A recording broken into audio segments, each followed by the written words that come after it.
Alright, King Killers, in this episode we cover the prologue in chapter 3. We're going to kick off our reread of the Wise Man's Fear with a bang here. We're going to find the ominous tone is back at the Waystone Inn. Then we see Bast play a great prank on Chronicler. And as Kvothe returns back to his story, we're going to run into Fela and Wil and learn more about Elodin. We're also going to tell you more about the latest on our Jack-in-the-Box theory. Tim preposterously claims to hate the most popular Mexican restaurant in the country, and we leave you with plenty of terms to Google throughout. We're very mature, so sit back and enjoy.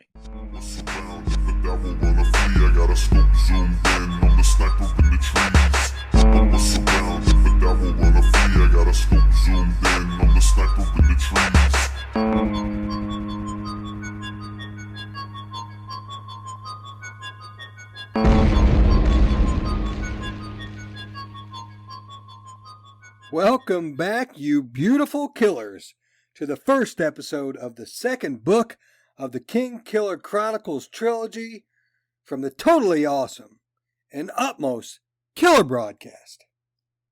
King Killer Podcast. Tonight I am joined by my co-host, Tim Chiru, and a spoonful of Dan to help this podcast go down. What do you think, guys? I think that's an apt description. Fucking you guys fucking gum up the works, and then I bring in the medicine, fix it all. Yeah, that was pretty good. That was one of your better introductions. Well done. You know why you liked it was because it comes from an old movie. Mary Poppins. Oh yeah, there you go. Yeah, I know the reference, motherfucker. Dick Van Dyke, right? I know you do. Yeah, I know you do. Yeah. No, Dick Van Dyke's as a fake character from a different show.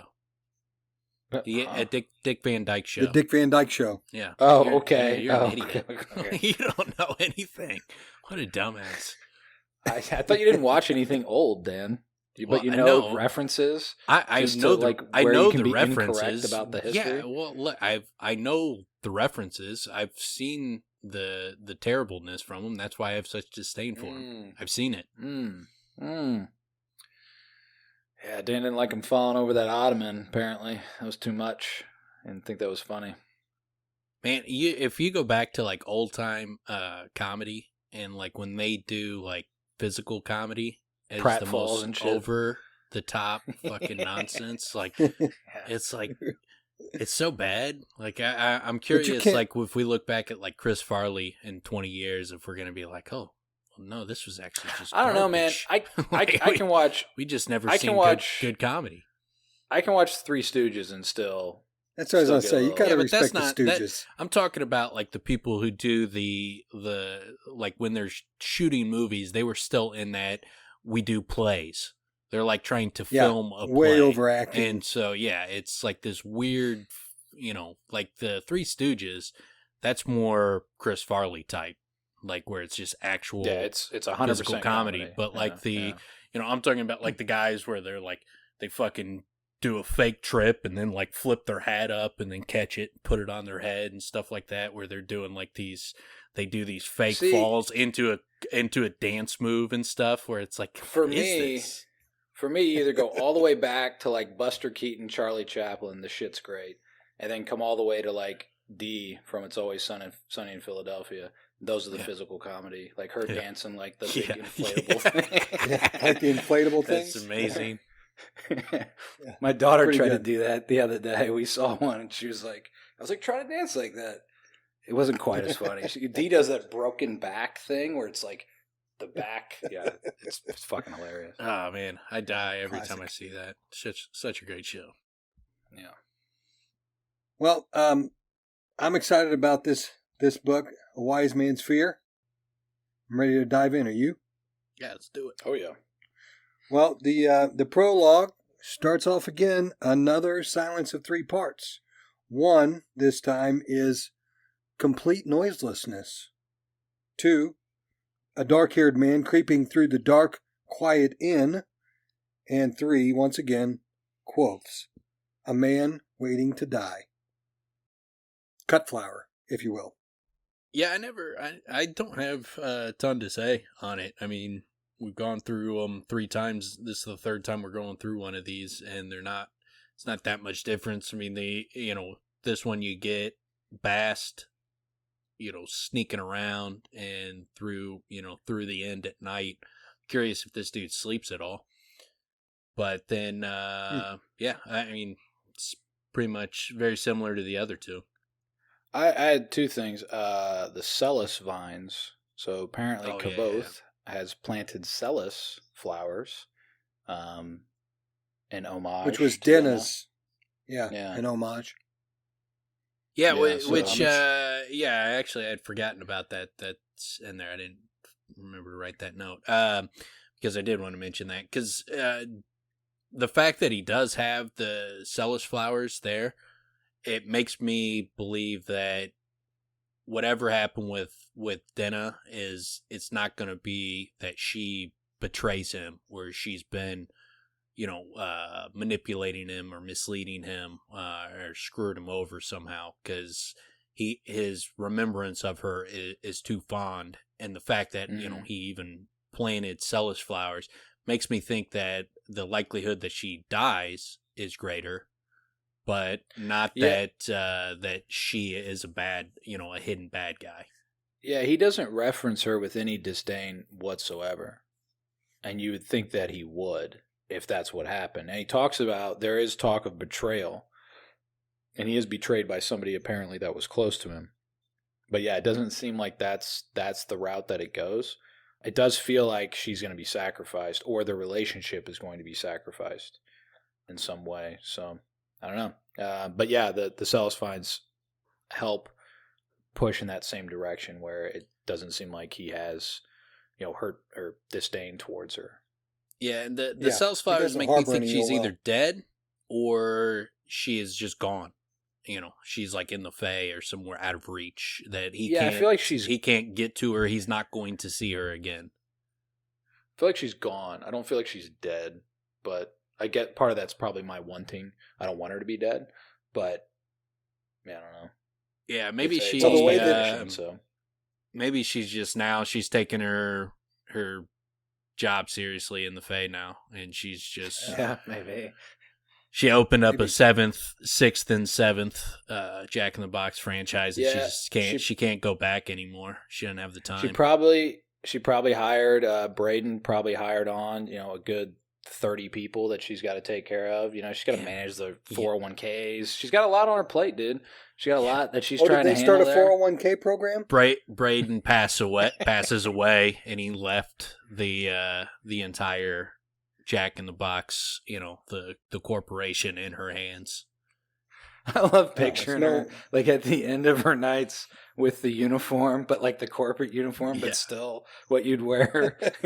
And she's just in the back, just like, just dealing with all the scheduling and fucking, ad campaigns.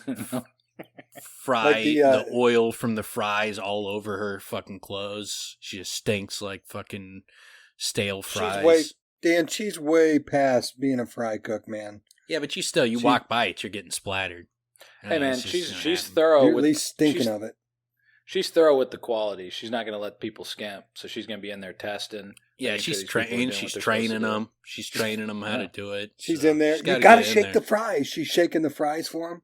You got to shake the fries. Well, and that's a big part of the portal for the Fae, right? She's got to go from one corner to the other and check in on all these franchises. So that's a big utility with the Greystones, right? So at every Greystone, so it's kind of like when you drive on the freeway and you got the stops. They got the signs with different restaurants that you can stop at. The Greystones, man, they have that at special Greystones. So could be that the Fae is real quirky, and like there was one Jack in the Box that was super busy.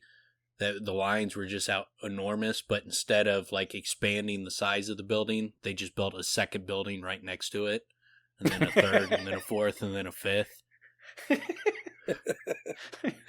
That's such a ridiculous way to adjust for demand. One has tacos, this one has burgers, but still Jack in the Box.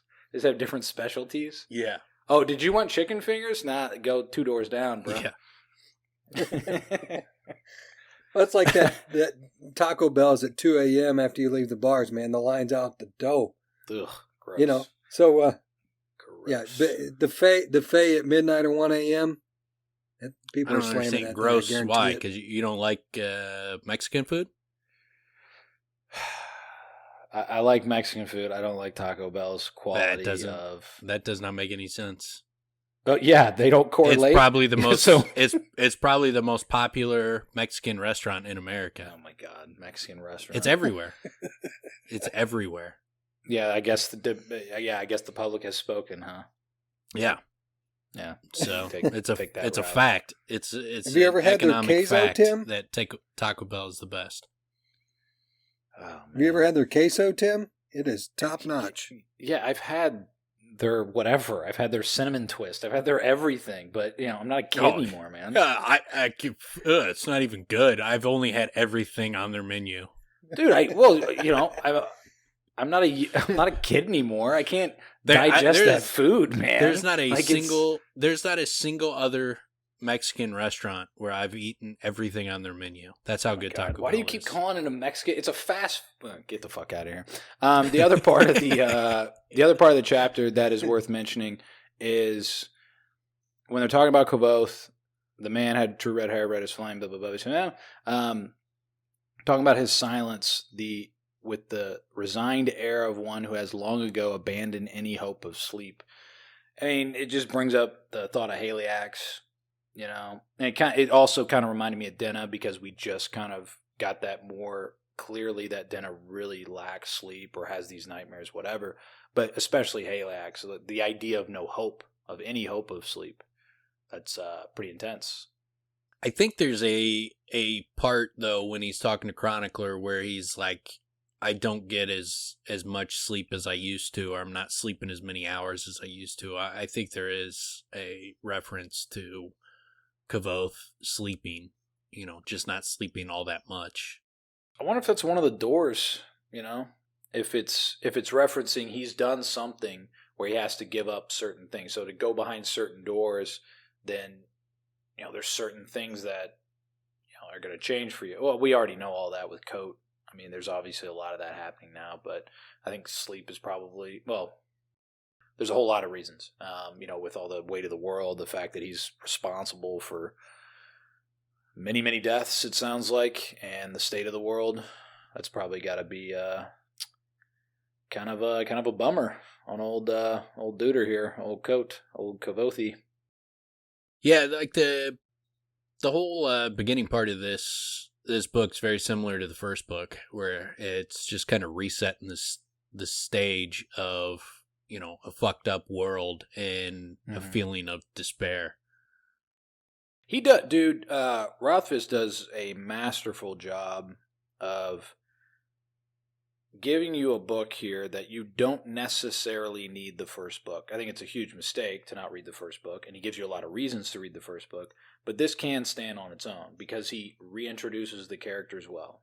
He brings you up to speed with because the way he hands it to you, the way he explains the fishery, the way he explains Fela, the way he explains admissions, like the way these things get explained, he's bringing you into the world as if you've never read the books, but not doing it so heavy-handedly that people who have read the first book feel like, all right, bro, let's go. It's not, you know what I'm saying? It's still nuanced and it's still well-paced. He adds a little bit to it as well. Yeah, but and it's so it doesn't feel like, oh, he's heavy-handedly doing this for people who have never read it. It's just he does it so artfully and so well. He's so good at managing the pacing and then the information given, and you're still getting a little bit more about Ari, but then you're still hearing things that tell you, that have been redundant. And a lot of these things are redundant, but they're redundant in a good way. In a way that makes sense because it's a second book. So some people, who knows? I mean, so how long was it between the first and second book? 1 day. No. All right. Oh, you mean when they came out? Yeah. Sorry. Yeah. Sorry. Oh. Yeah. Sorry. Yeah. I should have clarified that. The first one came out in I think 2007. So second one was 2011. So about 4 years. All right. So that also makes sense. He's probably not expecting. Well, and then also, people have read this book. Maybe it's been years later, they can pick it up, and they're immediately back in this world, and they're getting those reiterations. It's great. I mean, the way he did it, I think is tremendous, and it's a big part of what we're going to talk about throughout these first handful of chapters, because there's so much of that that's within here. But yeah, that's pretty much it as far as anything I had to say on this chapter. Yeah. All right, well, chapter 1 is called Apple and Elderberry. Bast is tasting bottles of liquor as he chants. Kvothe enters and finishes up getting the inn ready when Graham enters and delivers some empty barrels. They talk like old men do for a bit, and then the apple man comes in and drops off a load of apples. And the chapter is finished off by Kvothe smashing said apples in a wine press. Guys? I love Bast in these early fucking chapters. He's such a great character. Like with the beginning, like after a moment, Bast leaned forward and squinted at some half-seen speck. He scratched at it and frowned at the oily smudge his finger made. He leaned closer, fogged the bar with his breaths, and buffed it briskly. Then he paused, exhaled hard against the wood, and wrote an obscene word in the fog.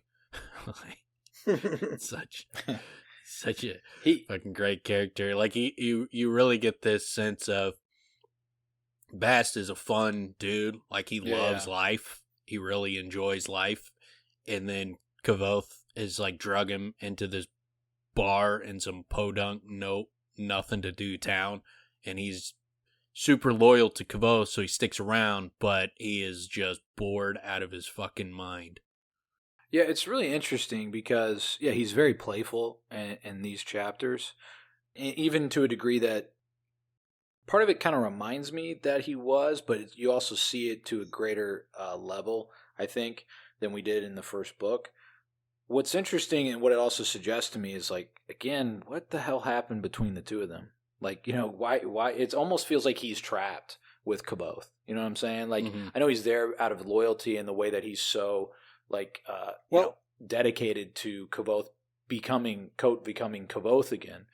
But it's also interesting in just considering, what has put the two of them, like, together here, and then the balance of how, like, fun-loving he is, and then how he will slap down on Chronicler in a second and be like, "No, dude, I will dance in your entrails. I will, I will ruin your whole existence if you don't do as I tell you to do." And then he's like, real cool after that. He'll be all lighthearted in a second. Yeah, he turns it right around on him. But you get that sense that Bast is how fierce he is. Not that we didn't get that towards the end of the book, but once again, right off the bat, he puts Chronicler in his place. But I wanted to talk about the whole being trapped thing, because I get that sense too. But then the other side of that coin is he's always talking about how much he loves Kvothe. Like, he gets really excited here in this chapter when Kvothe, I think it's this chapter, maybe it's the next one, when Bast scares Chronicler and Kvothe laughs. And Bast says, "You missed him laughing." Oh, he's got such a great laugh.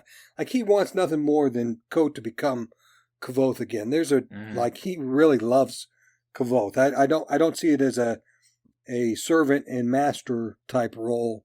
No, they're great friends. I do see it more great friends. I see it as a teacher and student type. Yeah, he's got mad respect for Kvothe.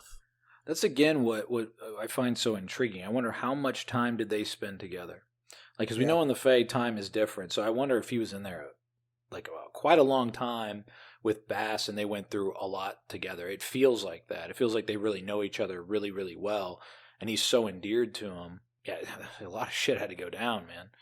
Like, one would think. It's all speculation, but that's going to be interesting for book 3 to see what does situationally link them together and what they go through.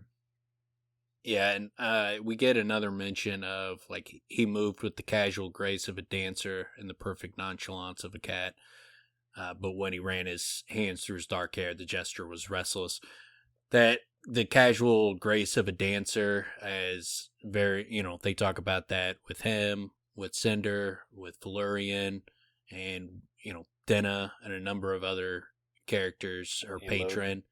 I think they talk about it with Denna. I could be wrong, but but Elodin, yeah.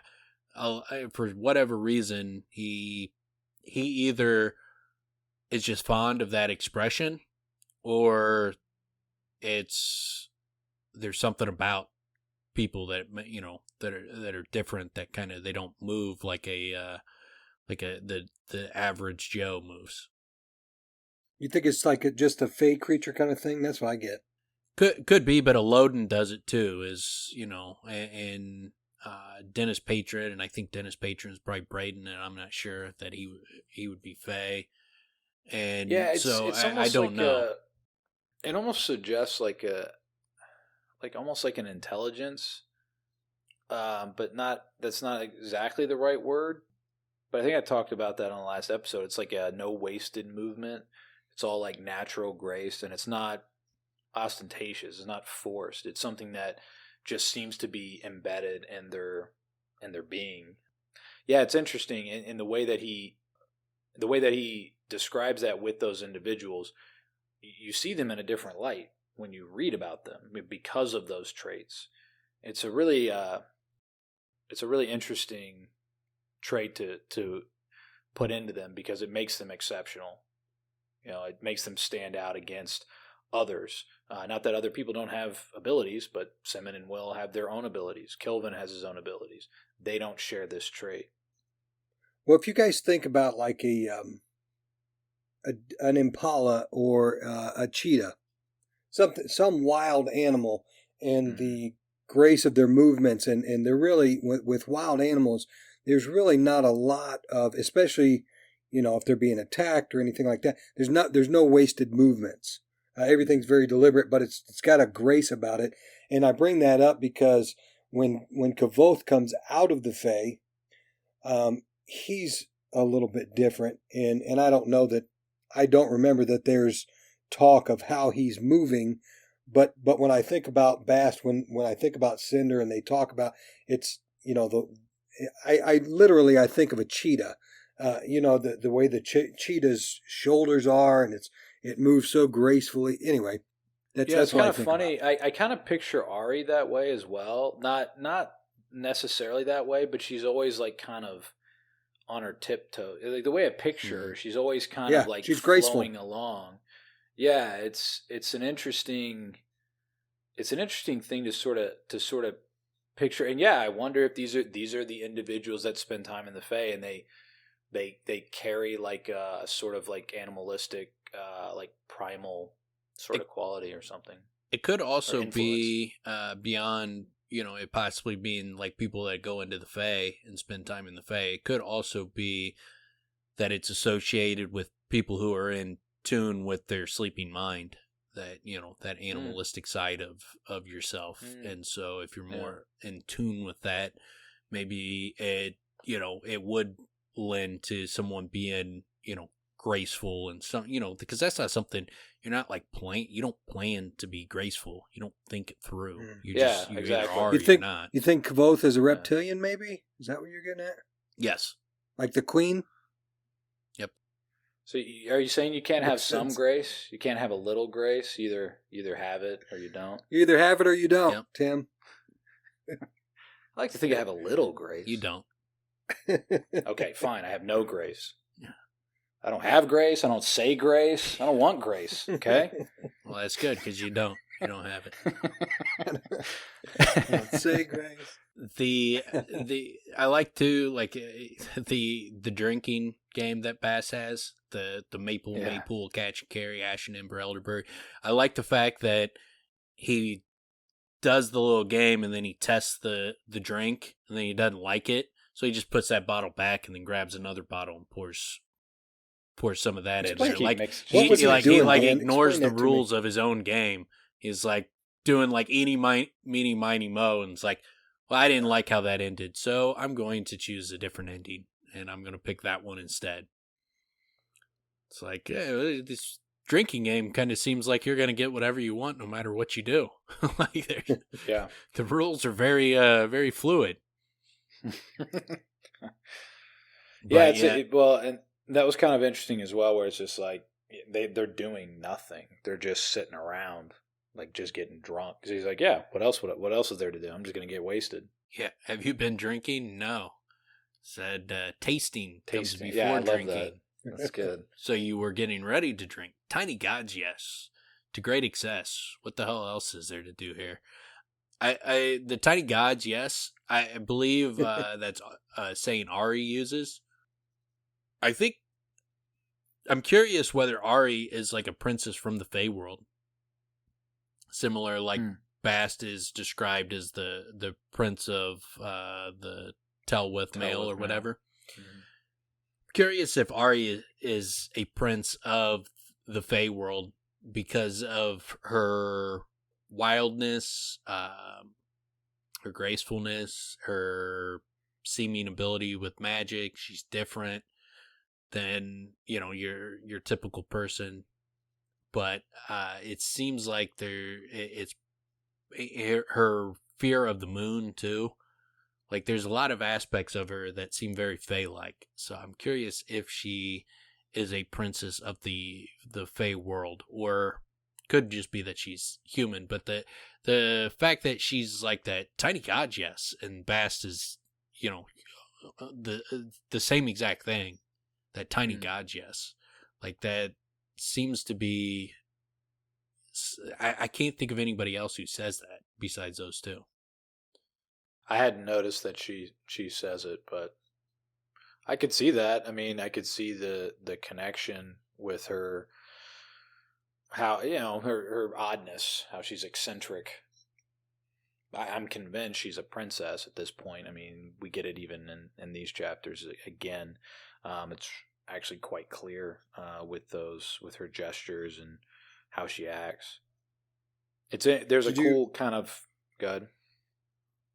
Well, I was just going to ask if you guys considered the actual saying, like, why do they have tiny gods? What are these things? Are they like Tinkerbell? Is the Tinkerbell gods? Fairy gods? What are these things? What are they talking about? It wouldn't be a god to me if it's some little tiny thing. Step on it. Get it out of here. Quit trying to rule over me, tiny god. I just looked it up though, and it looks like that there's a number of different people who say it. Fela says it. It looks like Threp says it. So maybe it's just a common saying. Tiny gods. Yeah, I don't know. I mean, that's maybe if they're not small in stature, then they're small in, small meaning in the pants. Okay, that's a weird sort of reference for them to say it that way. Or to cast them in that light. Well, I mean, you got all that power. There's got to be some kind of limitation, some limiting factor. You can't just have everything. Like, who wants a character that has everything? You got to reel these guys, these gods in once in a while. They got all that power, but they're fucking swinging a little dingaling. There's a kind of an interesting little like payoff here for the person who's read book one, when Kvothe's like, should we talk about what you did last night?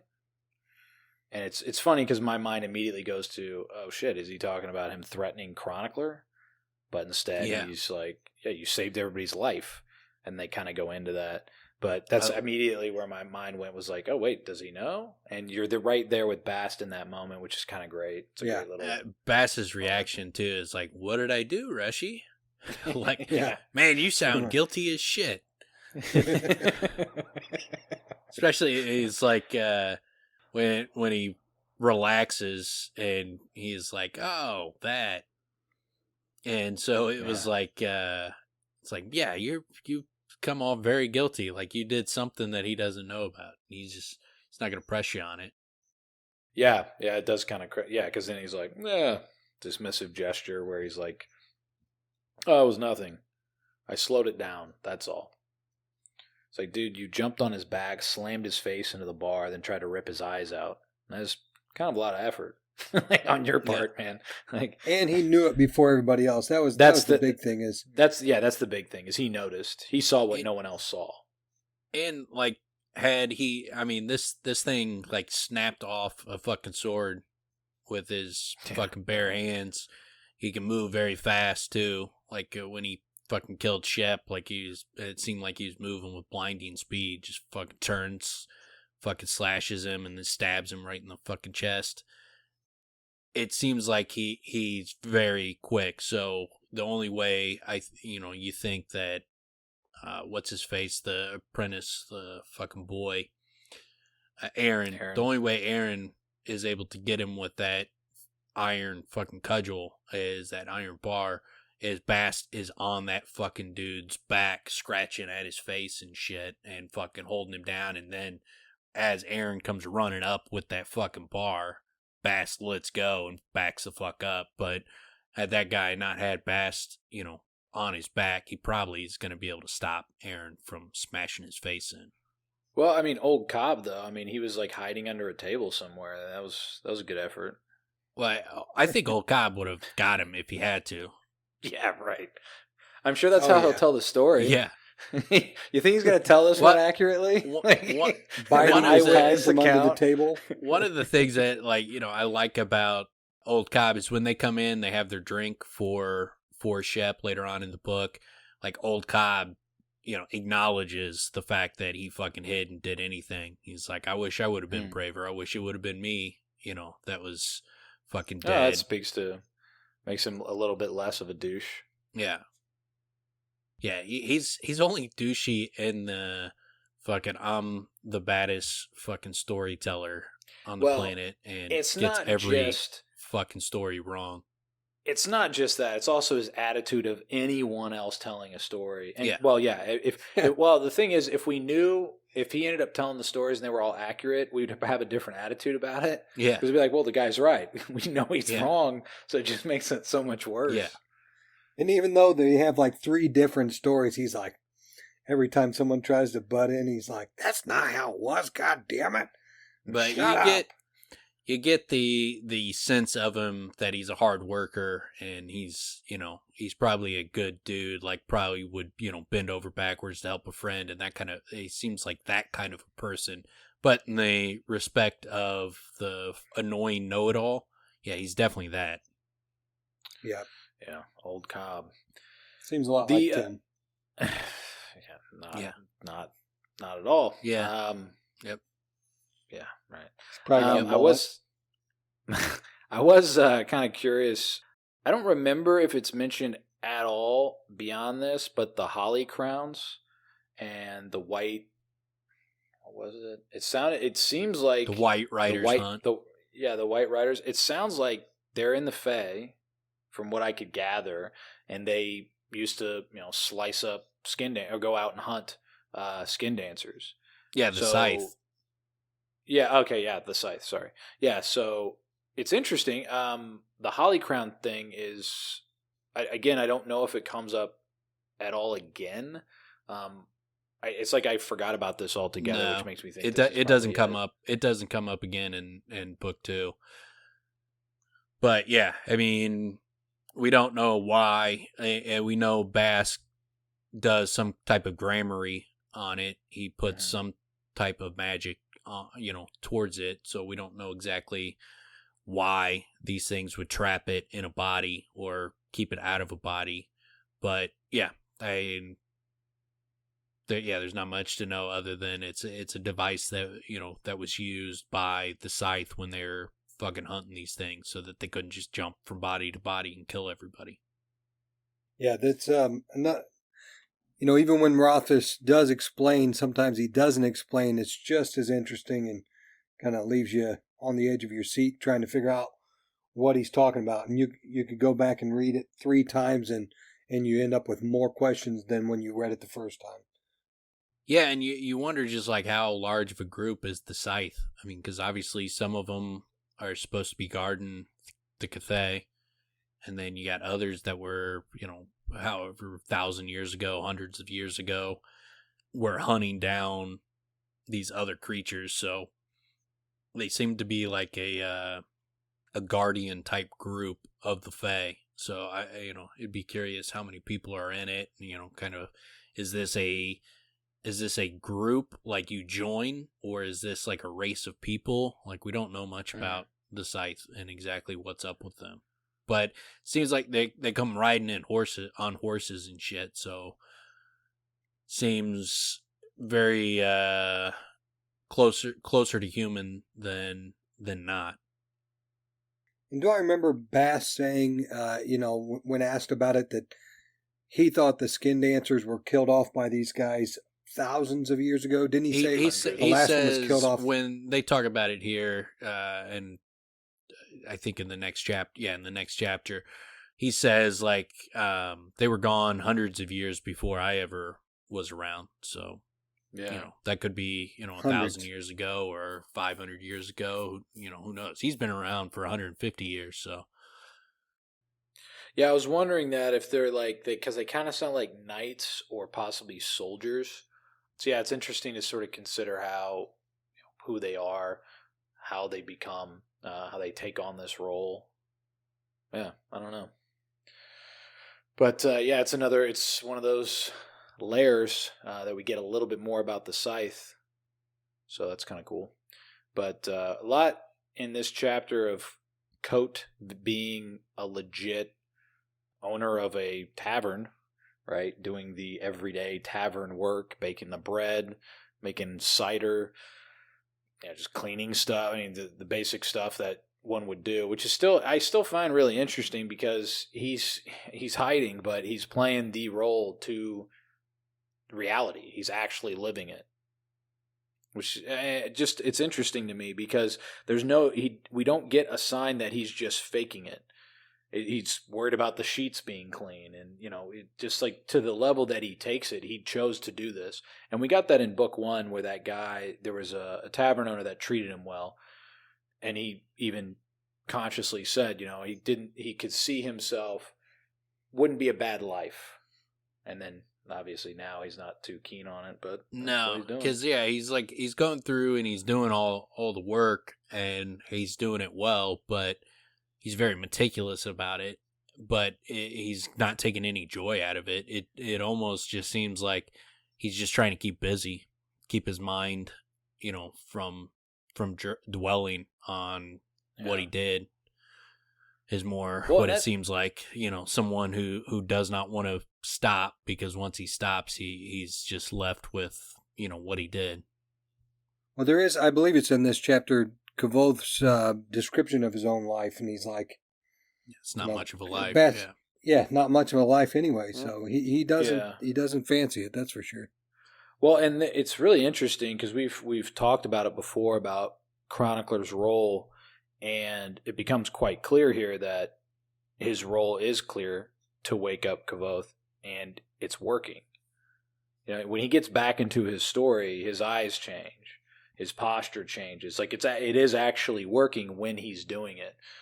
But yeah, Bast really exemplifies it, or even states towards it, where when he's alone in a room or something, we see how bad it is, and that's why we start with that, we end with that in the first book, and we start here again where it's still just like he's all kind of slowed down, and then he kind of works himself to a state where he can actually be, I don't know, somewhat alive.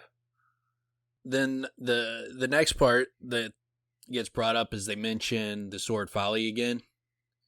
So it says, his eyes came to rest on the sword that hung on the wall above the bottles. It wasn't a particularly beautiful sword, not ornate or eye-catching. It was menacing in a way, the same way a tall cliff is menacing. It was gray and unblemished and cold to the touch. It was sharp as shattered glass. Caved into the wood on the mounting board was a single word: folly. The fact that it's cold to the touch makes me, more confident that it is either like a sword from the Fae, or like maybe a sword that he takes from when he steals the princesses back from the Barrow King. So maybe it's like King Phaesia's sword or something along those lines. But I think it's got to be like there's some kind of magic to the sword, the fact that it's cold to the touch. Well, couple that with the grayness, and I thought just glimpses of, possibly the moon, something to do with the moon. I don't Well, know. it sounds like it's been around for a very, very long time. And there's a lot of, a lot of descriptions we've heard in other moments, the way Bast reacts when it first goes up. It seems like something crazy happened, and it's ridiculous to him that he would display it. So, yeah, there's a lot going on there. I don't know. I didn't think about the cold to the touch actually. Now that you pointed out, yeah, it makes sense to consider. That would make it something different for sure. Sometimes I think that Rothfuss should have just narrated some parts and been like, "Hey, I know you guys are thinking there's something to this sword. I'm not going to tell you what it is right now. You're just going to have to wait." And then we keep reading. Well, Wouldn't that be good? Once you say it's kind of cold to the touch, that pretty much is him saying that.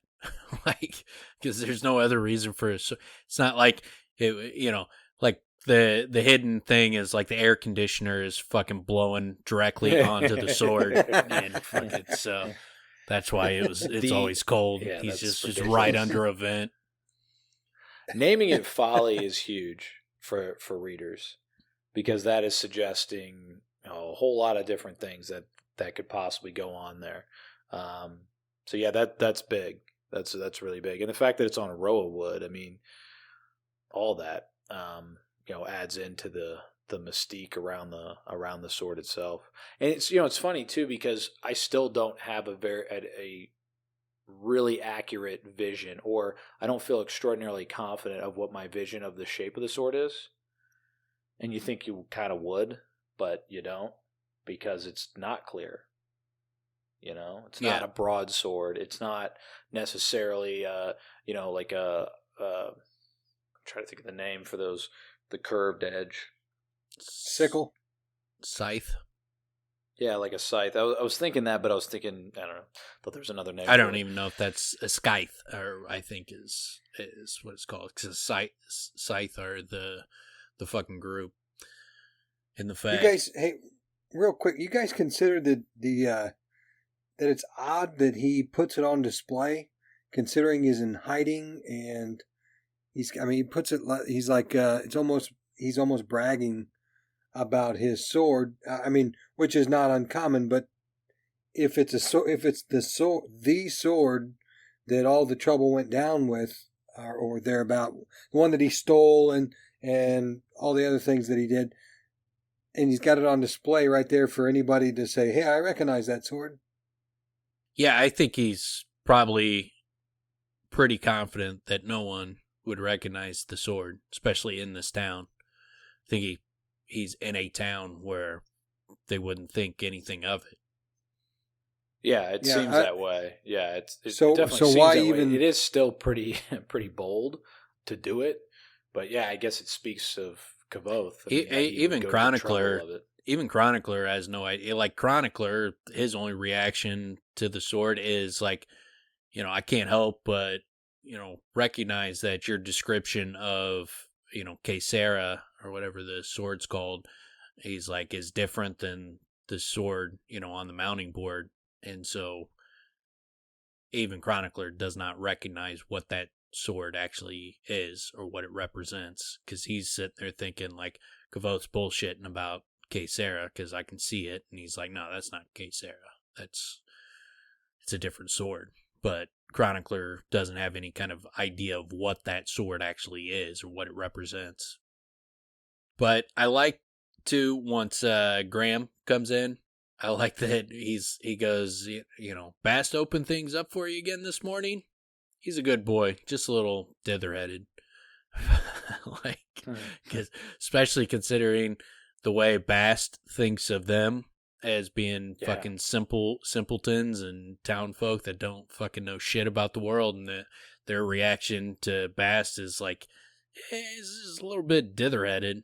He's just kind of he's a good dude. He's a good dude. Just he's a little stupid, a little fucking flippant.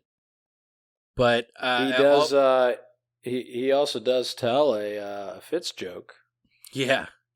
And it has to explain it, and like, get it? Do you get it? Stave. Yeah. Nothing like a winter apple to stave off hunger. Get it? Stave. I do love that Hilarious joke. Coat gives the right reaction, which is he groans a bit, rubbing at his face. Yeah, I didn't get basically that. He's like I laughed I have to put the book down, and I laughed for like 10 minutes straight. Like it just 10 minutes, I'm just rolling on the ground. Yeah. Jesus. You know what's funny? I wish you would have explained it further personally. Stave actually comes up funny. again. It wasn't enough explanation. Stave actually comes up again in this group of chapters, and I was thinking, why didn't Bast say, "Get it? Get it? Do you get it? Stave, you get it?" Yeah, it's fucking hilarious. It's a good joke. It might have been Aaron. It might have been Aaron actually, but yeah, he says it. It would have actually. You know what? It would have been really funny if Kvothe would have said it and been like, "Get it?" Like he steals the joke. It's a stupid ass joke that he didn't even like, and then he ends up stealing it and using it on Aaron. That would have been pretty good. It's a nice note for you, Rothfuss. The next reprint, go ahead and throw that in there, since you're making all these changes on the paper copy, not the digital. There's a nice touch with the barrels that he used brass instead of iron, and Rothfuss is really good about adding those kind of subtle touches, because obviously he's using brass for Bast, instead of iron. He doesn't want iron around because of Bast, but he doesn't spell it out for you. It's it's there to pick up on. It's pretty obvious that's why, but it's a nice little touch, and it's Kvothe is able to give a justifiable reason for it, where to the point where Graham's like, that's smart of you. It's nice, smart to think of the long run. Not a lot of people do. I also like how he asks him to help him. I'd hate to drop one and scuff your floors, which is kind of funny because we got that last book where he mentions to Chronicler when Chronicler pushed something to block the door. Yeah. And he's like, you better not scuff his floors, man. He gets really pissed at that. Yeah. And then that dude mentions it here. I like to, when Graham, after they take the stuff down, take the barrels down and, set them up. He's like, bring me up a short beer, would you? And also, he justifies it. He's like, well, I'm not fucking trying to get drunk. It's just going to be a long day. I got a lot of shit to do. But the best is when he's like, bad business last night. It's like Goat nodded. Bad business last night. Chances are that would be all Graham had to say about the death of a man he had known his whole life. These folks knew all about death. They killed their own livestock. They died from fevers, falls, or broken bones gone sour. Death was like an unpleasant neighbor. You didn't talk about him for fear that he might hear you and decide to pay a visit. I like that aspect where that little touch where it gives you a sense of this kind of community where his only remark on what happened last night, a fucked up situation that he witnessed, and he's just like, bad business last night. That's all he has to say about it. He brings it up, but he's not going to fucking talk about it. It's not going to be what the fuck was that? Well, then as the two of them start talking, they nudge towards this impending doom. What do you think? Do you think it's really that bad? And it's like, you kidding me? And I realize that Graham doesn't know all the specifics, but, you got a war going on, which seems uncommon, at least, for this town, for war to be approaching. And then giant spiders and zombies and so on and so forth. Yeah, I like how Rothfuss opens the book with this, because he's broadening it out to where it's not just Kvothe, it's not just Bast, it's not just this guy. It's like the world is getting bad, and then Kvothe even comes out and says it, and then Aaron comes in and he says more about it, and so they keep adding more and more to, and then Chronicler's there. It's a cover, but people are getting their wills down, and it's like, yeah, it's a good time to do it with everything that's going on right now. Better, take care of your matters before you get murked. Well, Kvothe wasn't more like a good idea to do that. His was like, be a smart idea to, prepare for trouble and to be able to defend yourself. He's basically like, be a good idea, get some fucking weapons and learn how to use them. Yeah, no, I know, but then it's also kind of part of the. There's a bunch of dialogue about Chronicler, and it ends up being everybody's like his utility ends up being Wil's basically. Yeah, for sure. But that stuff that wasn't Kvothe wasn't like it's a good idea to do that. He was annoyed by that. That was like you even get like for a moment it looked like the innkeeper frowned with irritation, but no, he did nothing of the sort. Standing behind the bar, he looked the same as he always did. His expression placid and agreeable. He gave an easy nod. He was annoyed when Graham brought up that, because then he's sitting there thinking like, this is going to get in the way of me telling my fucking story. These jackasses are going to be coming in, eating up his time. He does a good job of also then spacing that out, and like he's going to be here a few days, doesn't have his horse, blah blah blah. I was more mentioning it because it speaks to the state of the world at this point. Oh yeah, for sure. Yeah, but we do get a little bit of that Gibeah.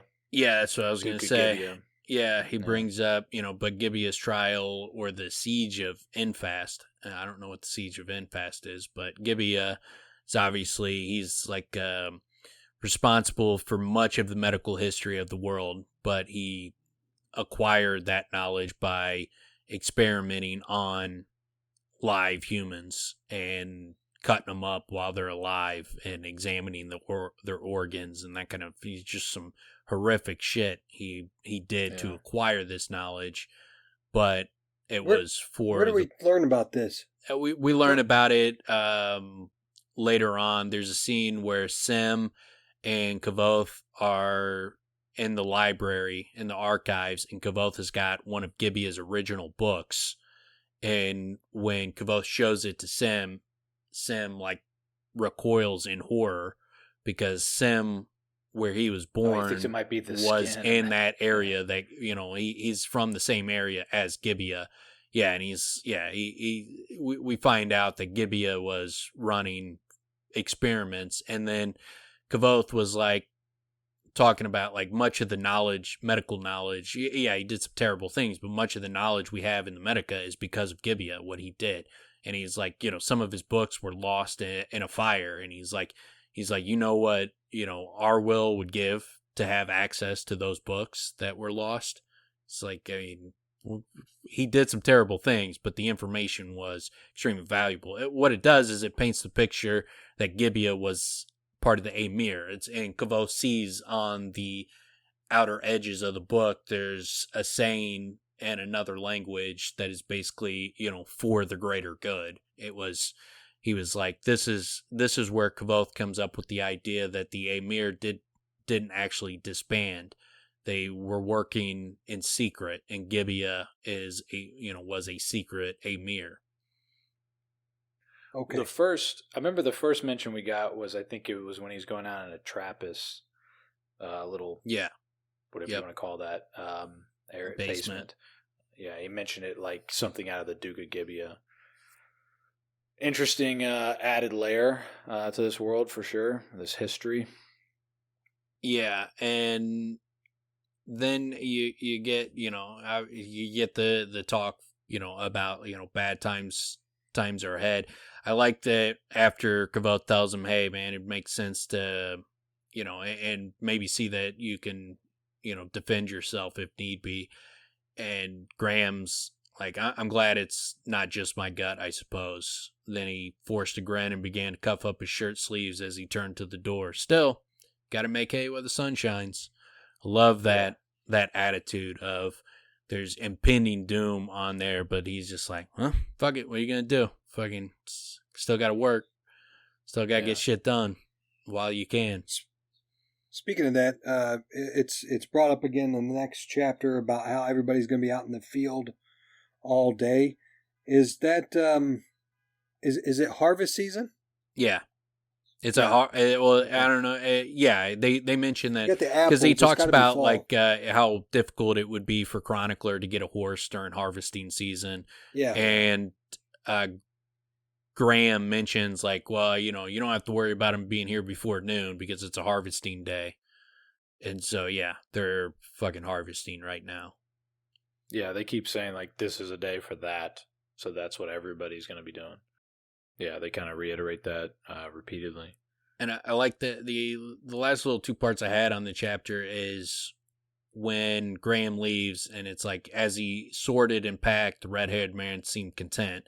But if you looked more closely, you might have noticed that while his hands were busy, his eyes were far away. While his expression was composed, pleasant even, there was no joy in it. He did not hum or whistle while he worked. He did not sing.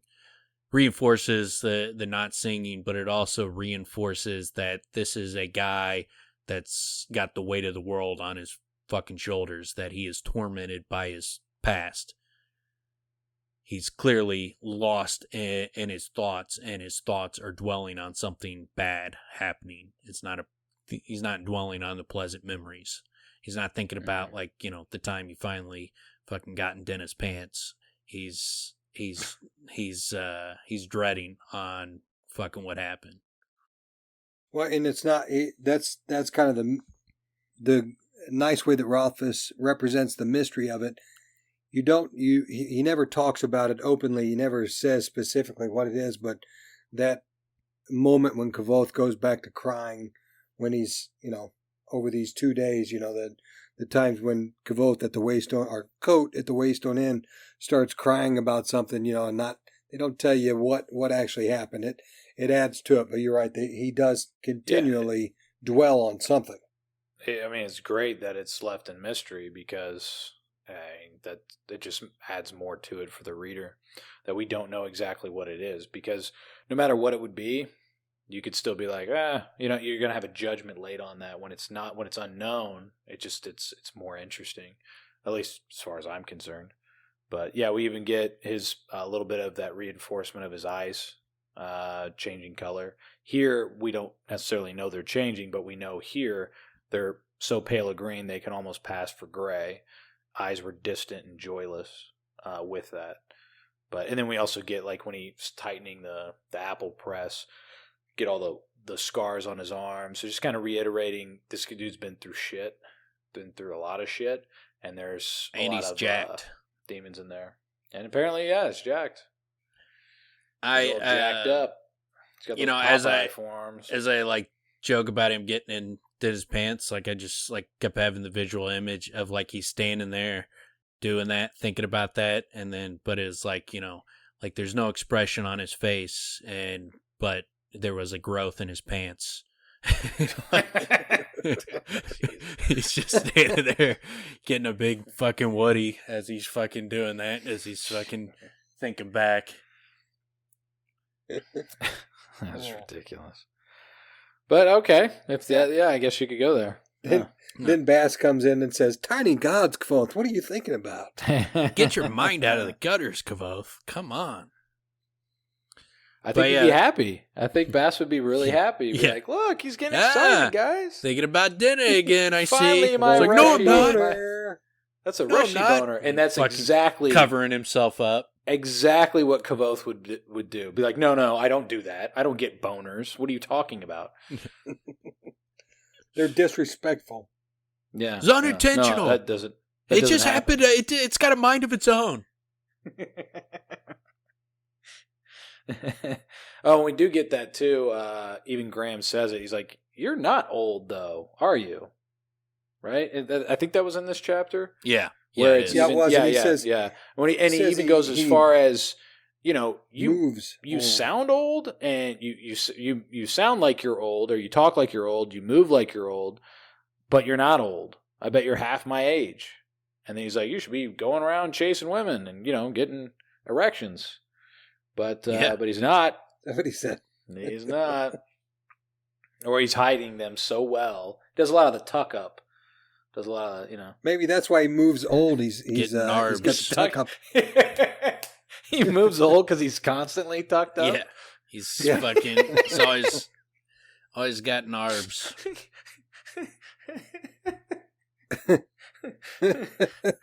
What a weird, what a strange like ailment that he took on from whatever he did. He now has a constant erection that he has to walk around with. It's a narb, man. It's a narb. And that maybe why he talks old too. He's kind of like, that's why he needs that shadow cloak. It's got a special pocket. You know, it's got a special pocket for the. That's why he wants those pockets. I get it now. Yeah, there you go. Another reason for a pocket in the cloak. Now this got a lot of pockets, but could you put a few down by the crotch? It's just perfect. It's like usually it would look like he's pitching a tent, but in the shade cloak, it just looks flat. I like the idea of an optical illusion that there's going to be someone that is listening to this and they're going to be like Narb, and then they're going to be Googling Narb on their phone and getting the Urban Dictionary to find out what the fuck we're talking about. I'm as soon as the show's over, I'm going to look into it. Yeah. I don't know what it is either. You'll laugh. Huge payoff. Yeah, you're going to laugh your ass off. You're going to fucking shit your pants. Well, I'd rather you explain it to me. Wow. I'll look it up while you explain it to me. That'll make it the best. Yeah. Hold on. So he's looking up Narb, and then he'll laugh and shit. This is quite a combination of things going on at one time. Yeah, most people, when they laugh, they shit their pants. That's just something that normally happens. Did not know that. Learn something every day. But that's pretty much it for me on Chapter 1. Yeah. All right, then, Chapter 2, Holly, starts off with Chronicler entering. Kvothe is making pie. Bast enters with bundles of holly and begins weaving to stave off skin dancers. Get it, guys? Stave off? He gives Chronicler a halo, and while Kvothe makes breakfast, Bast reminds Chronicler that ass belongs to Bast. Later, Aaron comes in for some road food and tells Kvothe that he's thinking of joining the king's army. Kvothe, in an attempt to dissuade him, tells Aaron that he is Kvothe, but the boy doesn't believe him. After he leaves, Kvothe prepares to continue his story. I love at the beginning, Chronicler comes down and he's like, yeah, sorry I slept so late. It's not really... Are you making pie? I love the idea of like you're Chronicler and you're there seeing this massively heroic figure with all these crazy fucking stories. And then you're like, dude, you're fucking baking a pie? Like, what the fuck is going on here, man? Who is this dude?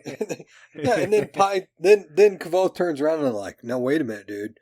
Pie is a very, very difficult skill to You know attain. how hard it is to make a fucking pie, man?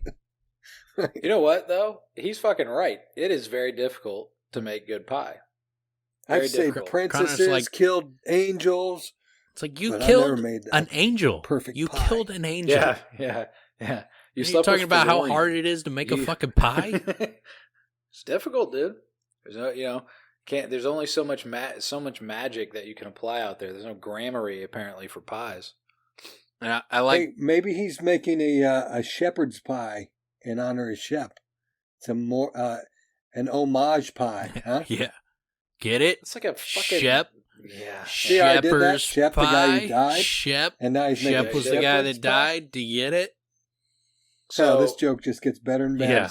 That's a real easy pie to make, but my wife bakes a lot of cakes and things and make a lot of good shit, but pies, dude, they're very difficult. So this is real shit. Maybe you guys are joking around. Your wife is just a shitty pie maker. You ever think of that? No, she make really good key lime pie. A couple really good pies, but it's when you're dealing with, I don't know, fresh fruits. It's a difficult thing to perfect. I don't know. Like I feel like just you could make it a lot easier. Just like instead of like cutting up all the apples, just like throwing a whole apple. Boom, fucking done. That's practical. Very practical. Yeah, save you a lot of time. Make it easier. I feel like with all this pie talk, we're probably lighting the pie industry on fire with our 500 million followers. All of a sudden, I'm really wanting some pie right now. Apple pie sounds fantastic. I do not like pies. I've never been a pie person. I don't. Yeah, I'm not a pie guy either. I don't see the appeal. Like when people do it for Thanksgiving, I never eat any of them. I don't ever even eat a piece of pie. I don't like them. Apple crumble. So you guys are putting in all that work, and I don't appreciate it whatsoever. Think you should have just bought a cake. Or maybe some brownies. Yeah. I'm not offended. Cake and brownies. Dan, they're pretty easy to make, so I'm not offended. Yeah. That you don't like my pies. I could see it. Wait, like really simple. I could see where it'd be difficult for Tim. That makes sense. Oh my God. So, but actually, when you're talking about Thanksgiving, pumpkin pie is actually quite easy to make. Pecan pie, even. But so what is there, like one pie that's difficult to make? Like you're like, oh, shepherd's pie, oh, that's simple. Pumpkin, that's simple. What was the other one? Apple pie. Is key lime pie simple? Well, my wife makes a really good one, so it seems simple enough. Yeah. Not to say that she can only do the simple pies. We just fucking blew up this whole fucking theory. Fucking all these pies are fucking easy as shit to make. Yeah. I'm into it's riveting the to talk Stooges about. approach. Like everybody is like, I was gonna say this is really good podcasting material. We should have a whole nother podcast just about pie. Yeah. The Three Stooges approach to pies are the best approach, which is just throw them all over the room. That's why you make them. And it's all cream based. It's probably just whipped cream in a fucking pan. Yeah. And you just slam it in everybody's face. That's what pie's for, because you can throw that shit. I like the touch when he's like, when you press apples for cider, you know, the pulp that's left over, the pomace, Goat said with profound relief. That's what it's called. What do people do with it after they get the juice out? Grape pomace can make a weak wine or oil if you've got a lot, but apple pomace is pretty useless. You can use it as fertilizer or mulch, but it's not much good as either. Folk feed it to livestock mostly. I love that aspect of it, and you know, he's like, you could have asked anybody about this, and he's like, you know, because he's like, I've been fucking wondering what that was for 2 years. So you could have asked anybody in town; they would have known. And he's like, yeah, if everybody knows it, I can't afford to ask. I like that little fucking touch of like he's just been constantly fucking paranoid that someone's gonna ask him about this, and he's not gonna know the fucking answer. It's like, what the fuck is it? I like little touches like that where it really puts you in his place, because it's one thing to say guys in hiding and there's little aspects of that, but things like this are pretty great. It really personalizes it, you know. I can't really think of the downside, like of just saying, I couldn't think of what it was called. I would just be like, I would be doing one of those, like, what's the pulp called? The leftover pulp? Drawing a blank, it's on the tip of my tongue, and then be like, pomace. But I think the more thing is like, what do you use it for? He can't ask that. So the one thing that I did think about when he said it, though, it's like Kvothe is reverting, or you know, he's a namer, he's a master namer, he's a godly namer of all time. You can't think of what this apple mash is called. Well, he could have came up with his own name. He would have came close. He would have been just off. He would have been very close. Yeah. Pumice. Instead of pumice? Pumice. No. Pumice. Yeah. And then Bast comes in with the holly, the stuff to make the crown. And Kvothe's like, are those my good sheets? Well, Rushy, that depends. Do you have any bad sheets? The innkeeper's eyes flashed angrily for a second. Then he sighed. Doesn't matter, I suppose. I like Kvothe with just this hot pan fucking temper, where like when Bast comes back with that kind of smart ass response, like immediate flash of hot anger, and then immediately cools down. Like, I guess it doesn't matter. No big deal. It's like what's George or Kramer starts saying. Serenity now. Serenity now. Yeah. Kvothe is... So he's about to blow up. Yeah. Eventually he's going to blow the fuck up. This is going to happen. Serenity now, insanity later. Yeah. Lloyd Braun. Yeah, it's good. It's a good approach. I can definitely feel that. You get that anger for a minute, but then it's not that important. They're just sheets, bro. It's not that big a deal. Let it go. And you learn that Bast doesn't really know what the fuck's up with the skin dancer. Like, his knowledge of it is very limited. Like, he's like, I'm running dark on this myself. Yeah, I was gonna say, when they're like, "Wait, you guys are asking me?" Yeah, he's like, "I don't fucking know. Like, I'm not an authority on this." And then he's like, I guess they come from my world, but the last of the dancers were hunted down hundreds of years ago, long before my time. I've just heard stories. Yeah, it's really interesting how that all kind of plays out, because then they do what we have to do, which is like, well, okay, well, if that's the case, why didn't it jump out? Why didn't, they don't go as far as what we were talking about, like, why was it trying to crawl out of the room and all that stuff, which was, that's some of the more relevant points of it, because he hints at it, where they're supposed to look like a dark shadow or smoke when they leave the body. There was like a black puddle that came out of his mouth, right? Yeah. Yeah. Some black ooze came out. Yeah, and like Kvothe was like, in the stories I've heard, Holly traps him in the body. But he also talks about like how it looks like a black cloud. But then I like when Chronicler asks him, couldn't we just wear iron? And Bast is like, well, first he's like, it's a failing creature. And he's like, don't say failing, Bast said disparagingly. It makes you sound like a child. It's a fey creature. Feign if you must. And then, but he's like, what wouldn't iron just, make them jump immediately out of your body? He's like, they make you bite out your own tongue. Bast repeated, as if speaking to a particularly stupid child. Once they're in you, they'll use your hand to pull out your own eyes as easy as they pick a daisy. What makes you think they couldn't take the time to remove a bracelet or a ring? But I love that, just you are such a dumbass. Like, no grace to it at all. Just immediate, just disdain for the question. Like, God, you are so fucking stupid. Yeah, it's funny, his approach to Chronicler, because sometimes he'll be absolutely vicious. He'll be kind of an asshole. And then he's kind of a nice guy. Because he's like, yeah, we can be friends. Why can't we be friends? We can be friends. And then he'll just be like, I will fucking tear you apart. You say anything, like, I'll rip your goddamn head off. It's a really interesting. I imagine it's not very comfortable for Chronicler to be hanging out in this place. No, Bast would seem like the kind of guy that if you didn't know him, that you'd be like, man, this guy's kind of a fucking asshole. And then, but if you knew him and shit, and you just know his personality, it's not fucking personal. It's just his personality. Kind of reminds our buddy. We got a buddy we went to school with that all of us fucking love, but then you talk to people who weren't friends with him. Well, that guy's a fucking asshole. He's always so fucking mean. I can see that with Bast. Yeah. Bast being that way as well. But yeah, so then.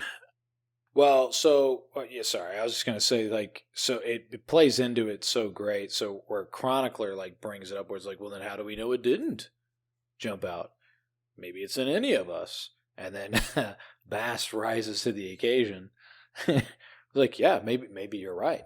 Maybe it's inside of me.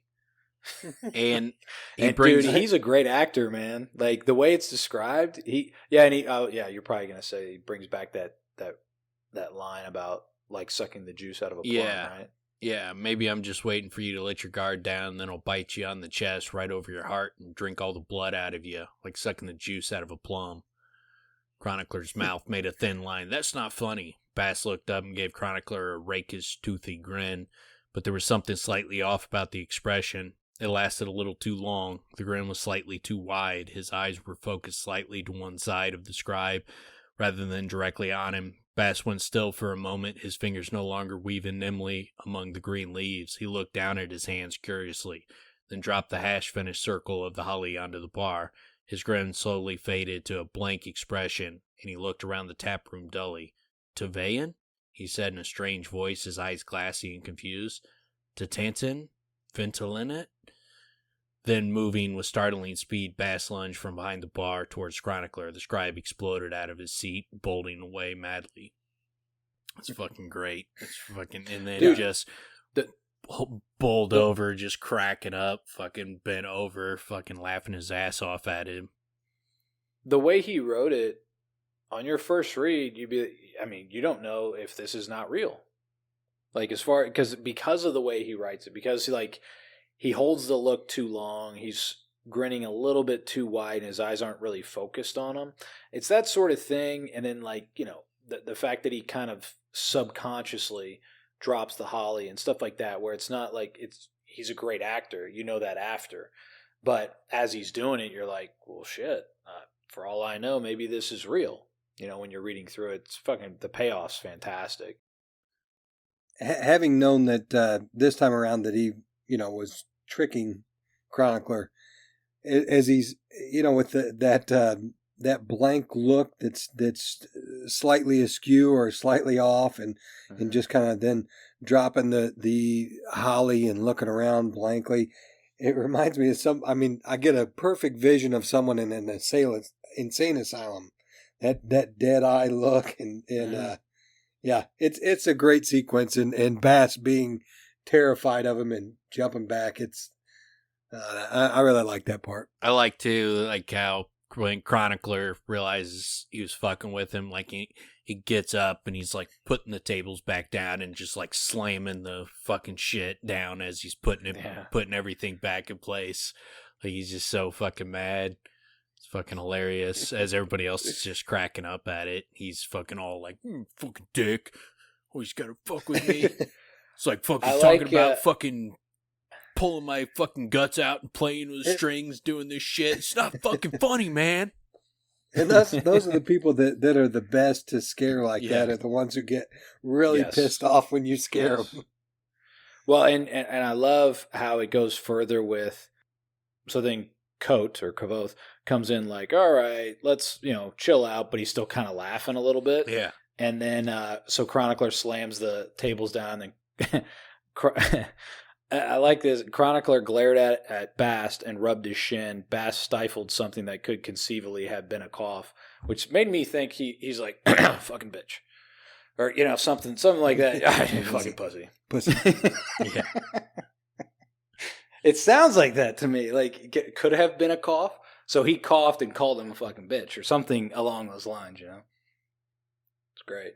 Yeah, and then you get to, when Kvothe leaves, and then Bast comes up, and he's like, here, man, tries to make a little peace offering. It's like, I'll give you this little fucking crown, holly brush crown or whatever. It's like, give you this, it's free of charge, nothing attached to it. And he's like, oh, okay, so are we good? And he's like, no. It's like, I own you. Down to the marrow of your fucking bones. I own you. Yeah, he's like, yeah, don't get it twisted. I'm trying to be nice, but yeah, don't get it twisted. I'll tear you apart. I did think it was interesting, the verbiage that he used. It had a quality to it that made it seem like something that speaks to something larger. He says sought, wrought, and moved to purpose. So when he puts the grammar on it, yeah, it sort of, I don't know, it sort of speak to almost maybe like a shaping sort of quality. There's steps to it, I don't know. I like the way he put that, and it made me feel like there is something more to this. He's doing something that, people do. People do towards. What that part makes me think of is that there's probably a poem attached to it. And they mention the that story, the story about the crowns or whatever that Kvothe brought up, the White Heart story or whatever it was called. I can't remember off the top of my head, but it sounds the description. It sounds like that when he's rot, it sounds like a line from a poem. And they hide so much of information in the world in kids' poems. Yeah, I'm just going to say the description of how Bast breathes on it seems really strange to me to compound what you're saying. Well, that's grammar. He's doing magic. Yeah, that's the... He specifically mentions that he did, he laid whatever grammary, upon it that he could. Yeah. Yeah, no, I'm the description of when he did that though is like he did it so soft that the holly didn't even move. I don't know. It just seemed I'm in line with what you guys are saying. No, I had that note at first because I was like, wait, did he like put a spell on this or something? And then as you keep reading, he does actually state that he brought as much grammary to it as he's capable. So then, you realize, so he did put something to this, which means it's going to last longer than you would think, and it'll have some extra power towards what they're trying to use it for. Which all of it seems pretty interesting. The idea that the holly has this power towards, and what it sounded like from, if I gathered that correctly, if a skin dancer jumps into somebody wearing holly, they can't jump back out. That's what it sounded like, from what I could gather. Yeah, you get that Bast is his fierce loyalty to Kvothe is the underlying, like he's a bastard willing to do some fucking crazy fucking shit in order to get what he wants, but what he ultimately wants is to bring Kvothe back, and you get that sense of that really well here when he's like, you are an instrument of my desire and you know what I desire. Make him remember he's more than some innkeeper baking pies. Practically spat the last word, but I love that he's just like, dude, this dude is like one of the fucking baddest dudes on the planet, and he's sitting here making pies, which is also Chronicler's reaction to seeing Kvothe making pies. Like, dude, you're making fucking pies? Like, what are you? Like, what have you become? Yeah, he's wasting away. Yeah, that's the thing. I mean, it's a waste of one of the most useful individuals that have walked this earth, and he's. Well, I'm surprised to hear you say that, Tim. I'm surprised to hear you say that, considering how high regard you hold pie makers. Yeah. Well, apparently, I don't know if he's that good at it. He's saying it's extraordinarily difficult, so. I don't remember. We'll have to read on and see if people are raving about. See how they turned out. Kvothe pies. Yeah, damn fine pie.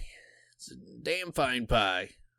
Oh yeah, that's right. Yeah, somebody does. Yeah, guy says probably old Cobb. He shoves it down his throat so fast so he can talk. Some guy says it was a damn fine pie, and she's like, "Hey, don't curse." And he's like, "It's like no, it's a type of apple, a damn fine apple."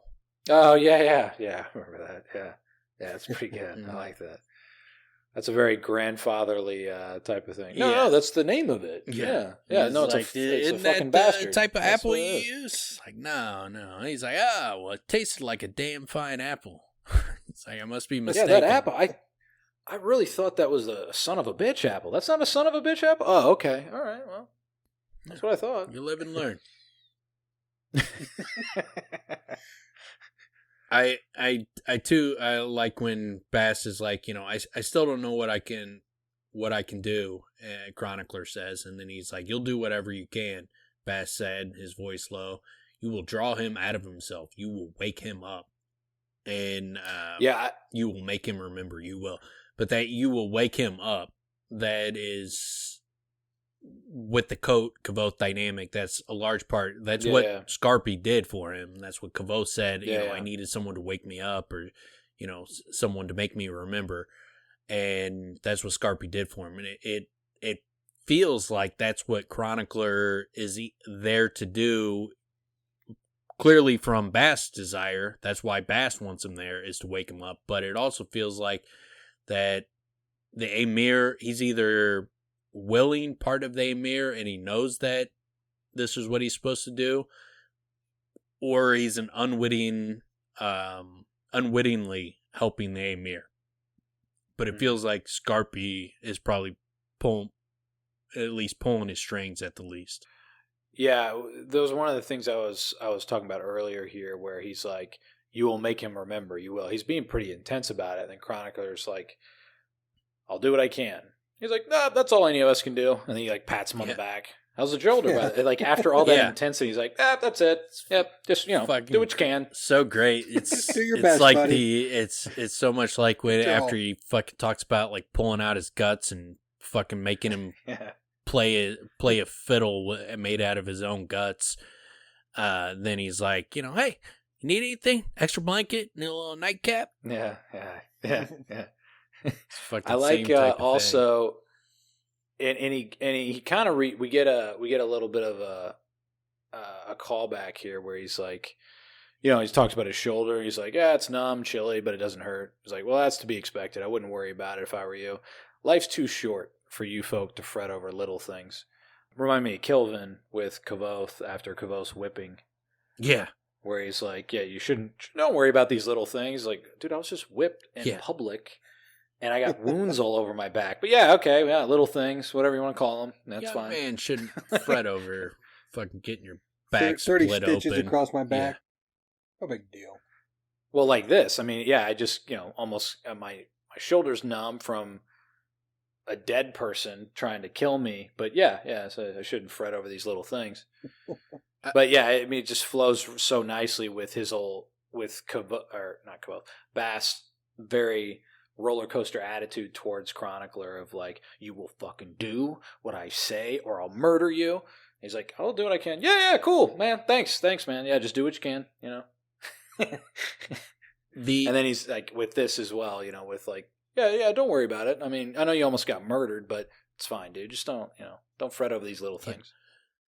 The only other part I had before Aaron comes in is when right before that, this little scene we were talking about where he was like, the red-haired man didn't flinch or curse, just scowled angrily at his hands as a bead of blood welled up, bright as a berry.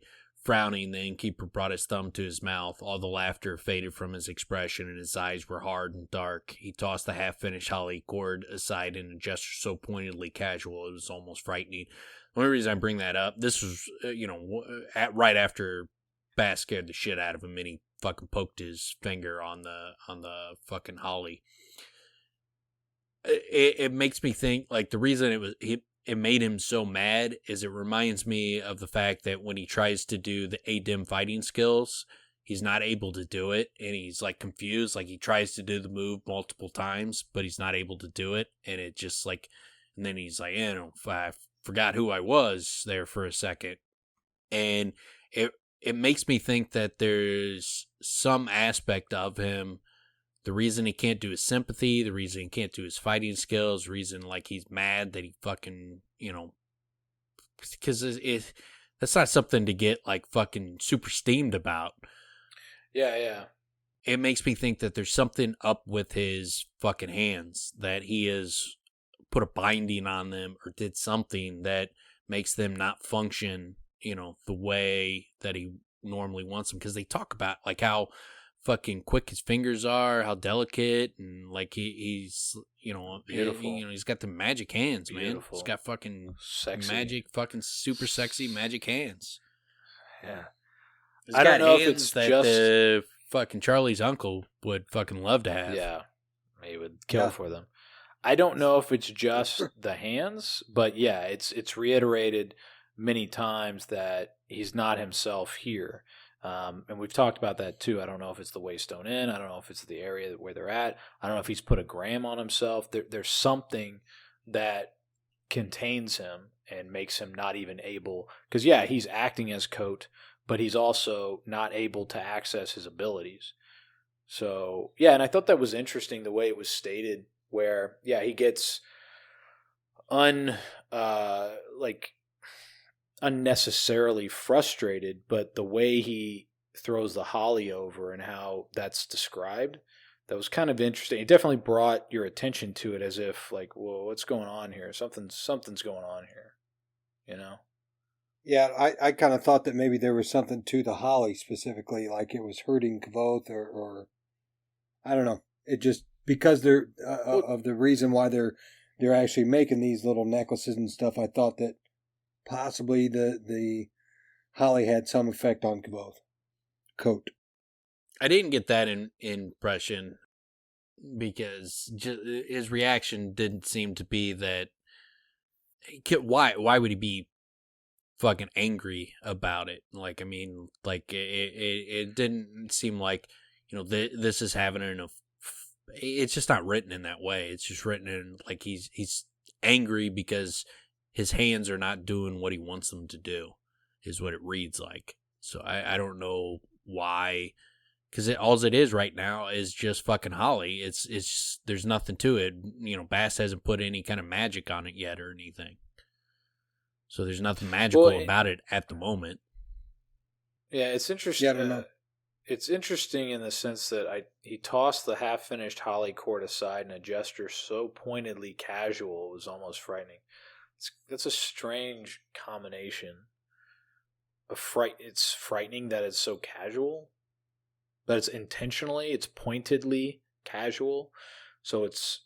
Well, I could see that in the sense that if you see someone who is like extremely fucking angry, like you see just like an intense flash of anger, and then but their movement, like they're just like casually setting something down. Like think of like someone who like you clearly just fucking pissed off, and they got like a fucking drink in their hand, they got a beer in their hand, and then they just kind of casually fucking calmly set the fucking beer down. Like they're like, all right, I'm about to fuck this dude up, and let me just set this beer down so that I can go back to it after I fucking bash this dude's face in. Like that kind of thing is how I envision it. I think even more than that. I think it's almost like you're intentionally trying to make someone fight you, and they ignore it. Like they're clearly pissed and they want to do it, and they set their beer down to ignore you. You know what I'm saying? Like that would take much more. That's much more. That takes a lot more effort than I don't know. That's what I'm trying to kind of like envision, because he's having to come to grips with the fact that he's not capable of these things, and that's what I think that also speaks to as well. Where it's what was he trying to do? I didn't understand, I guess. They were making like a crown. So he was weaving as well. Yeah, he was like weaving the thing into a crown, and then Bast puts magic on it after that. It's basically like making a wreath, but like a crown, you know. It sounds like something that takes some skill, but something that he should absolutely be able to do, and he can't. So yeah, it's kind of like, that would be extraordinarily frustrating. For someone who's capable of these types of things, to not be able to do something that you should be able to do is frustrating. I don't even necessarily know that he can't. I think it was like, this is something that should be simple to him, and that like if he doesn't like concentrate on what he's doing, like he immediately fucking cuts himself on something, and he's just like, God damn it, I can't even fucking do this. Is the impression I'm given from his reaction. But yeah, he's in a bad state, that's for sure. Yeah, for sure. And then Aaron comes in, and Kvothe finds out that Carter's thinking about enlisting because he can't find a horse to replace Nellie, the horse that got killed by the Scrael. And then when Aaron's talking about it, like, so he's fucking so jacked up about it, like, Kvothe's like, Carter's the only one thinking about joining, right? He's like, hey, times is tough since my fucking dad dies. The royals, a lot of money. And so Kvothe goes into, like, I gotta fucking talk this kid out of it. Obviously it's because he feels responsible for the war, and he doesn't want to see some young kid or see people that he's become friends with in town go fighting in some pointless fucking war that means nothing and dying for nothing. And it's because of him that this war is happening. It's interesting because he does go as far as, like, he spouts the propaganda. Aaron spouts the propaganda on. But, once we get the rebels to swear fealty to the penitent king, things will start getting better again. The levy taxes will stop. The Bentleys won't lose. Like, so he's giving these justifiable reasons that would be in, like, the local news. You know what I'm saying? Like, these things that sell someone of his youth to like be patriotic and do the right thing and better the world for your family and for the town you're from. He even goes to the length of like, and sometimes man's gotta fucking fight for his king and country. Yeah. He goes all the way with the patriotism. Yeah. Hey, damn, was dude, there a you're clue young. in there? Was there a clue in there about what was that about the Bentons getting their land? Yeah, like one of Bentons, them was, because of the taxes, they weren't going to be able to keep up, and they were going to fucking lose their shit because of all the taxes and because of the war. Yeah, times are bad. Okay, roads bad, taxes. You got Scrail. You got a lot of bad things happening. But then I like too that Kvothe is like, I know your mom would rather have you home safe than swim in a tub of gold, boy. It's like, I'm tired of folk calling me boy. But I love that, Kvothe, after the previous time that he's talking to Aaron, he called him boy, and Aaron's like, my name's Aaron. He's like, I suppose you've earned that. And then as soon as he starts talking about joining up in the army, he's like, listen here, boy. He goes right back to it. It's like, now you've unearned it. Yeah, that was kind of interesting because, it was literally Kvothe that he was talking to. Yeah, just the night before. Yeah, and so, he talks about swearing fealty to the penitent king, too. So, the penitent king is the king of Noir, whatever. He's clearly the king of the land that, they live on. So that is their side of, of the Civil War. The penitent king is their side. But then it moves into, he tells Aaron that he's Kvothe. And so, he asks him, do you know who Kvothe is? And you get some good stuff as far as like what the common folk think of Kvothe. He's like, he knew all sorts of secret magics. He knew 6 words he could whisper in a horse's ear that would make it run 100 miles, which is talking about like his journey to Traben, which is interesting because no one was there. So how did they hear about, Kvothe taking a horse? Because like the only person who was aware of this was a tinker. It's not even like the town in Traben was aware of this story. He told Denna, he told Sim and Will, but he's not like spreading this story around. So it's interesting that story fucking got swept up. Mm-hmm. But then, he could turn iron into gold and catch lightning in a quart jar and save it for later. That's obviously nonsense. He knew a song that would open any lock, and that's clearly, an example of his Edro, and fucking opens the fucking gold case. He could stave in a strong oak door with just one hand. That's when he had that thing in his hand that when he punched in Ambrose's door, when they set the fire in Ambrose's room to get the vomit, he had some device in his hand that made it when he hit the fucking door. I can't remember what they call it, but it's some kind of device that, like, once he put his hand on the door, it fucking exploded the door open. So it looked like he was able to stave in the door with a single punch.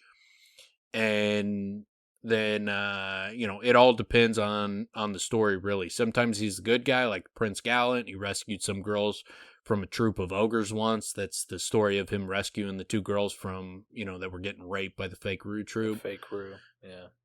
Another faint smile, I know. But in other stories, he's a right bastard, Aaron continued. He stole secret magics from the university. That's the second time that's mentioned. Old Cobb mentions that when he's like, he used a secret magic that he stole from the university. So there's clearly things that he learns. There's got to be some aspect of that is true. That's the second person that has told that story. There's got to be some aspect of it that is true. Well, and then he adds in, that's why they threw him out.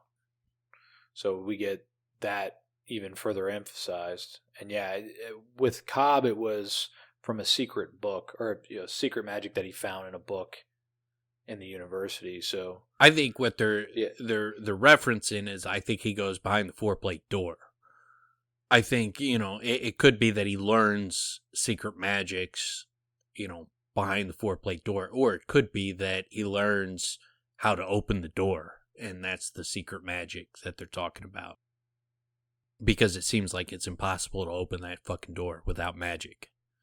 Doesn't seem like there's just you just click a key in and open the door. Well, doesn't Cobb specifically, and not that Cobb's always right, but specifically says that he found a secret book. Is that right? Yeah, he says. He says something along those lines. Yes, but that's the second time there's he learns a secret magic. So there's got to be something to that, and I think that it's got to be related to the 4-plate door. I can't. It can't just be like he fucking reads, the Yillish knots and learns some magic. Because why are those fucking Yillish knots out in the open for anybody to read? It's got to be the only thing that we're there. There's multiple areas that he mentions the 4-plate door is not the only secret area that you can't get into, but that's the only one that's prevalent in the story in the first 2 books. So it's got to be something. Well, we also know from Kilvin and Elodin with the Elxadal, there's certain things that the different ranks of the university aren't privy to as well. There's certain things that are kept away from them. And it seems like what he must steal is something that probably virtually no one has access to. Yeah. It could be that as well. It could be that as well. It's like there's something way above his station that he's not supposed to know about. Something he shouldn't have had access to. Well, he steals it, right? Yeah. So real quick, while I know that we haven't learned much of it, what are the other magics that, we know of the Yillish knot, or, we can speculate about that. Maybe naming, maybe singing. Is there anything else that they allude? Yeah, there's a bunch of magics. Grammar? There's at least 8. I don't know if I can come up with all 8 off the top of my head. Let's see. There's sympathy. There's artificery. There's alchemy. There's gramarye. There's sigildry. Naming. There's shaping. I already said sigildry. There's the ones that we Yillish knots, really... the unspoken word language, and there's gramarye and there's another one that's similar to gramarye that I can't think of off the top of my head. But yeah, there's 8 or 9 magics in this world. Okay, so but there's 3 or 4 that they or at least that we haven't learned yet at the university. Shaping, naming we have, but shaping, Yillish knots, gramarye. Yeah, there's a bunch of them. Singing, maybe? There's a bunch of them, and a lot of them we don't know that much about. We hear gramarye, but we don't know much about it. We see that Florian uses gramarye, but she also has some kind of other magic, and we don't know anything really about it. But clearly, the Fae are using different type of magic than the humans are using too. They're the ones who. It's gramarye, and then whatever Bast uses to hide who he is. I can't think of what it's glamour. Glamour. Glamour. Yeah, I knew it was another G word, but I couldn't. Yeah, glamour. And that's. I'll just note that Bast is using these things outside the Fae. Glamour and yeah, so you can grammar. use them anywhere. It's just I don't know who's capable of using them. It might just be that the Fae are the only people that are capable of using them. Doesn't seem like these are magics that the masters at the university are aware of. They're not teaching it, at least. Okay, but they're also not teaching shaping, and shaping's obviously a magic. So yeah, and they don't know much about naming. So yeah, there's a lot of magic in this world. We have a very good grounding on a lot of them, but for half of them probably we have a decent understanding of, and then the other half we have just the barest hints of. But yeah, he's wrote an inordinate amount of different types of magic that have their own principles, their own things.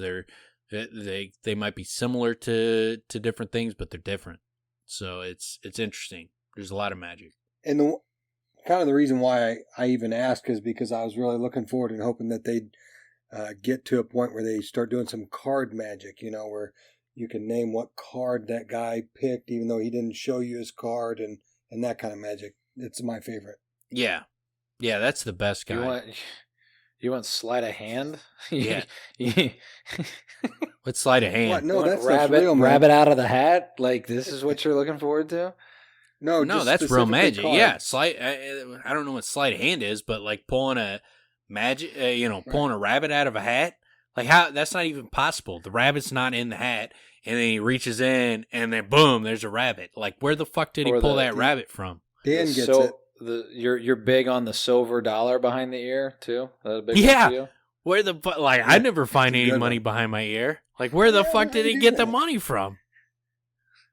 Shit's amazing. I've got some. Oh man, I've still got those quarters that the grandpa pulled out. You guys are all about some Chris Angel type magic. Oh man, hell yeah, that dude's freaky. Jesus. But yeah, then we get back in where he's like, and they didn't call him Kvothe King Killer because he was good with a lute.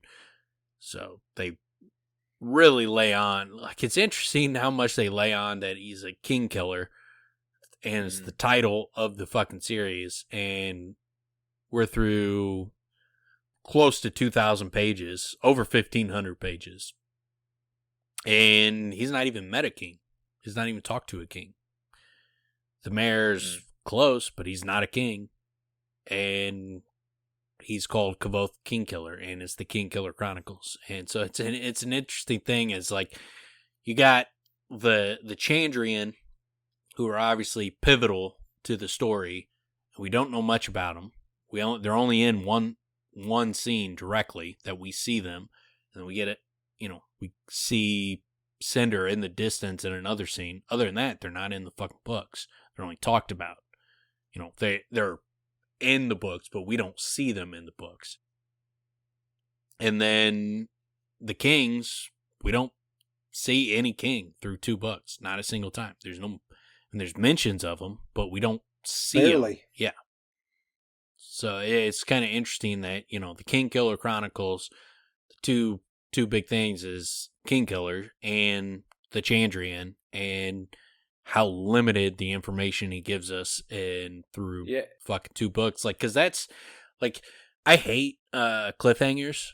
It's one of my pet peeves, especially with books, when it's like you leave a cliffhanger on something where you might not get the answer to it for years.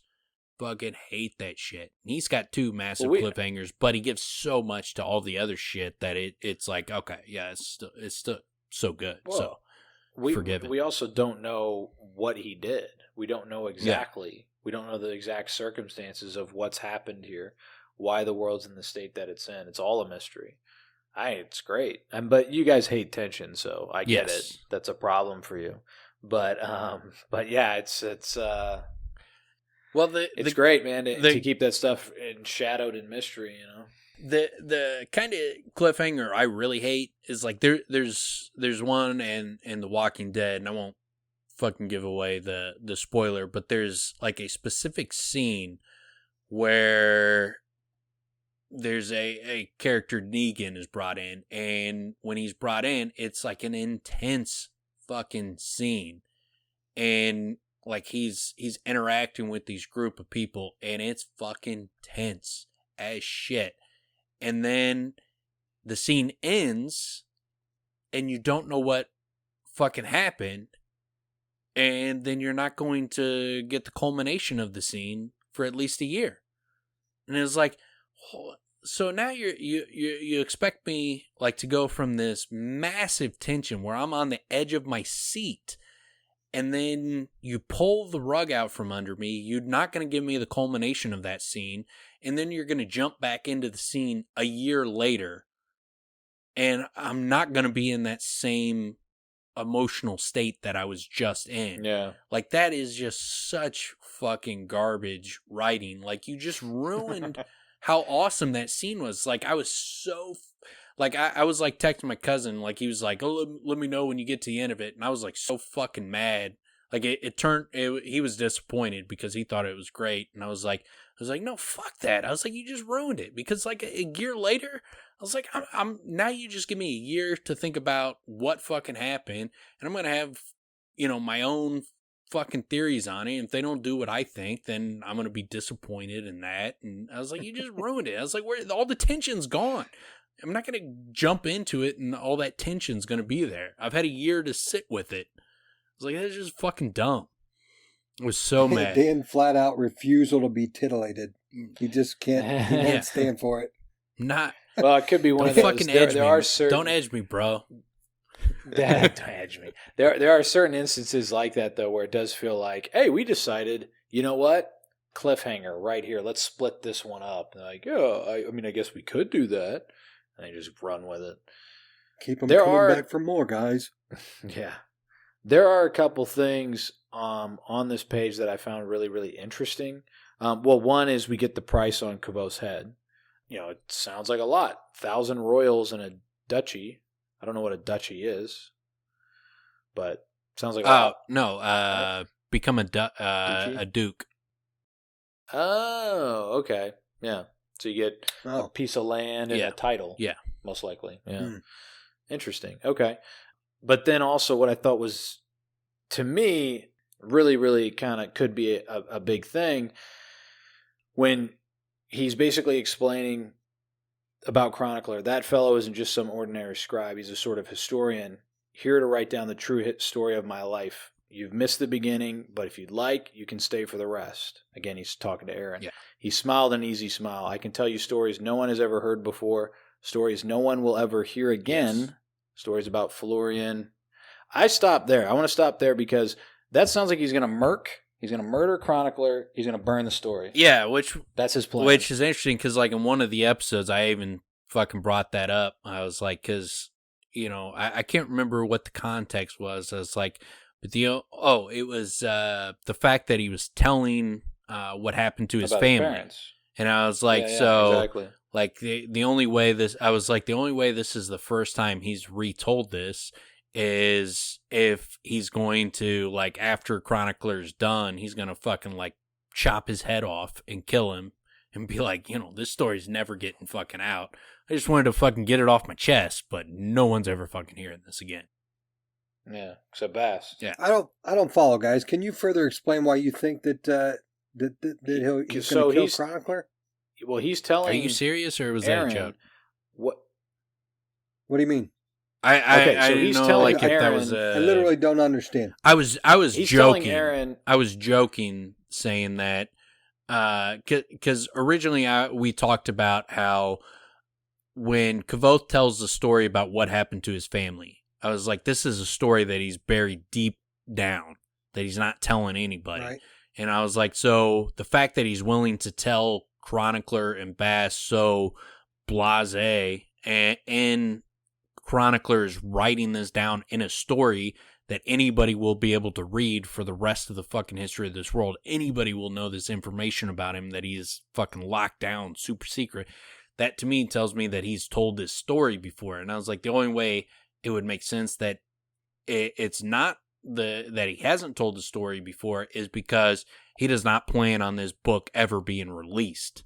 That he will fucking kill Chronicler before he'll let him out of this fucking bar to tell this story again.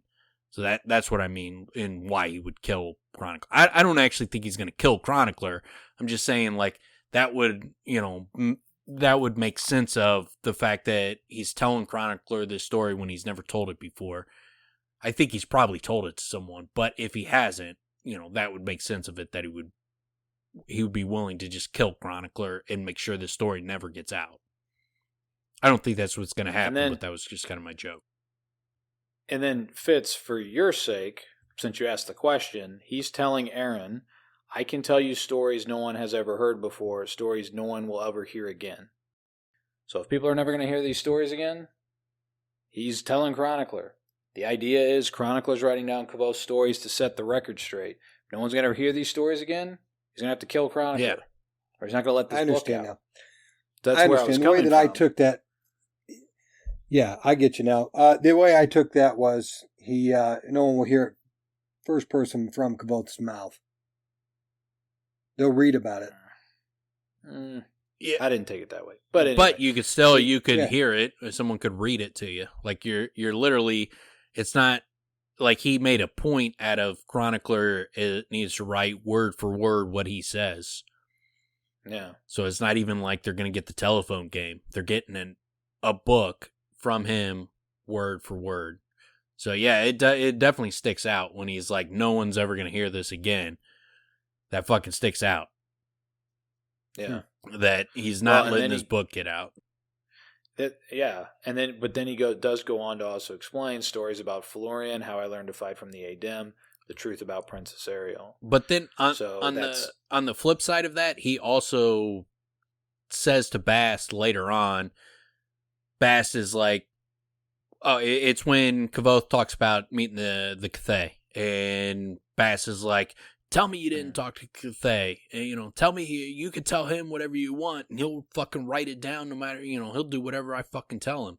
And he's like, but you tell me the truth. And he's like, Bast, like, this is my opportunity to get the truth down on paper. He's like, this is my opportunity to get the truth out there. So to him, I think he is, he's purposely doing that. He wants this information out there. So I think that's why that line is kind of that's why that line's crazy to me. Why he mentions that? Yeah, because I didn't get the impression that he was going to kill Chronicler, no. But I feel like him saying it here, it's like, well, maybe at one point he thought maybe he would. I don't know. It definitely sticks out. But I think it's more aligned what Fitz was thinking. It's more aligned. No one's going to ever hear this story from me again. Is basically what because I'm putting it down on paper and I'm never talking about it again. Is basically what I think is the most likely interpretation of that. But it definitely does stick out. So then when he says in the next sentence about what really happened to Princess Ariel, there's kind of an underlying shadow there too. Like, well, first of all, what do people think happened to her? Also, did she get murked? Did Ari get killed? You know what I mean? Okay, she's a princess. Like, what's that got to do with the war that's going on? Maybe nothing. But if Aaron even knows about Princess, go ahead. It seems like to say the truth about Princess Ariel, it seems to be something that a large portion of the world knows about, is curious about, and wants to know who killed Kennedy type situation. You know what I mean? Like that's what it speaks of to me. Yeah, seemed that way to me too. I think that any time that there's a story with a princess in this world that's associated with Kvothe, that it's likely that it got fancied up, and so he's like, no, I'll tell you what actually went down. It's not this but that fancy I rescued world. Fucking some girl from fucking the Barrow King. It's like, yeah, I did, but it's not what you think. Yeah, but that doesn't happen. Is in another castle. I was going to say that doesn't happen in the real world. Yeah, right. Well, there's no princess stories and I can think of. It's he has to jump on fucking King Phaesia's back 3 times. He's got to jump over. Yeah, he's got to jump over the flying turtle shell. They're like, they think like he went and like stabbed King Phaesia through the heart, and he's like, no. I jumped on his back. His barrow became spiky, and then it like started rolling around on the ground, and I had to jump over those, and so I couldn't get hit. And then like I fucking jumped on his back. Then he hit me one time, and I got small again.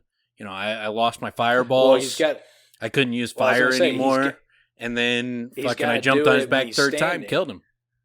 But he's got to do it when he's standing, because if he jumps on him when he's in the shell, that he gets hurt like that, like he loses the fireballs or becomes small. I again. cannot wait. He's definitely he's going to lose. He He gains the access to epic battle scene. The ability to use fire, and he's going to lose that because he's gonna hit the barrel when it's all spiky and rolling around real fast. Oh, maybe that's the magic. He learns how to spit fireballs. It's definitely what he does with fire. I mean, that's clear. Yeah, actually, the way it works, it kind of looks like his hand goes up and he throws it out of his mouth. It's like hand up, out, hand up. Yeah. You know, that's kind of what it looks like. He's kind of like wheels it around like an old baseball pitcher that used to do the old top wheel. Well, it's like that thing that Michael uses, that magic Michael uses on The Office, where he makes the fire come out of his hand. That's real magic. You know what I'm doing? Yeah. Lights a fire in his hand out of nowhere. How would you Crazy do that? magic. Like, you can't do that. Your hands don't produce fire. Oh, But his do.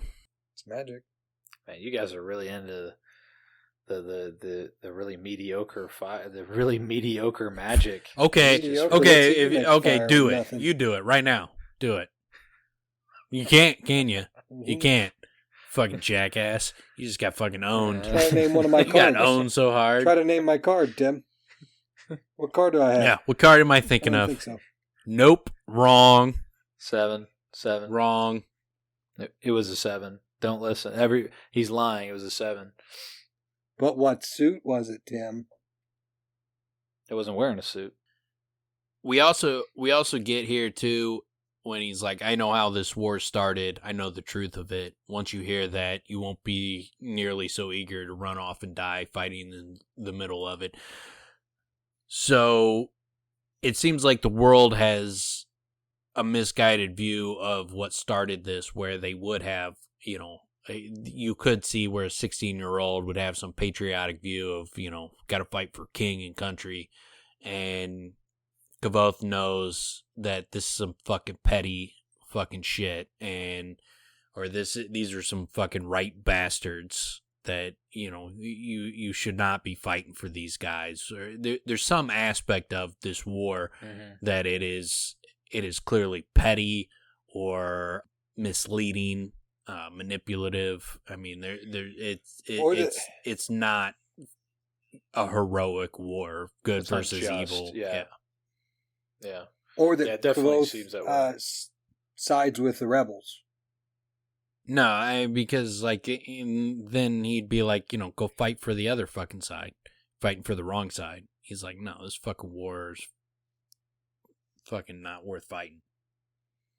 It's pretty it's pretty demoralizing when he comes back with, all right, where's your cloak there, buddy? Yeah. Huh? Where's your fancy cloak? Starts mocking him. It's like, all right, do a little bit of magic. Just a little fire lightning would be enough. I wouldn't want to tire you out. It's like, I'm just messing with you, fucking Mr. What Coat. card am I thinking of, Kvothe? Lord and lady, but I ain't never heard a liar like you before in my whole life. Even my Uncle Alvin couldn't tell one like that with a straight face. What's hilarious is, like, his whole existence is a lie, and the kid believes that. When he actually tells him the truth, that's the time he's like, fucking Lord and lady, I've never heard a liar like you. Yeah, Chronicler does compliment him on that, though, which is kind of nice of him, where he's like, it speaks to how great a performance you've been putting on. Yeah. That's why it's so great. And then Bast is like, dude's an idiot. He's like, that makes me feel great. I couldn't. Yeah. Is that supposed to make me feel better? Yeah. We also get some great information here, too. But he's like, you might have had a chance if you'd picked something easier to swallow. But everybody knows Kvothe's sword was made of silver. He flicked his eyes up to the sword hung on the wall.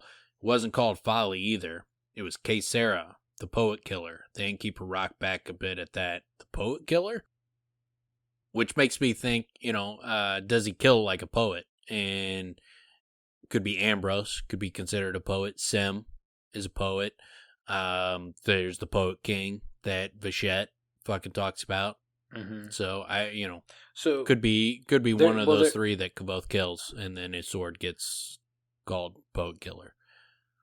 there's a number of things there. There's the silver sword argument he has with Dedan, right? Dedan. No. That was a copper sword.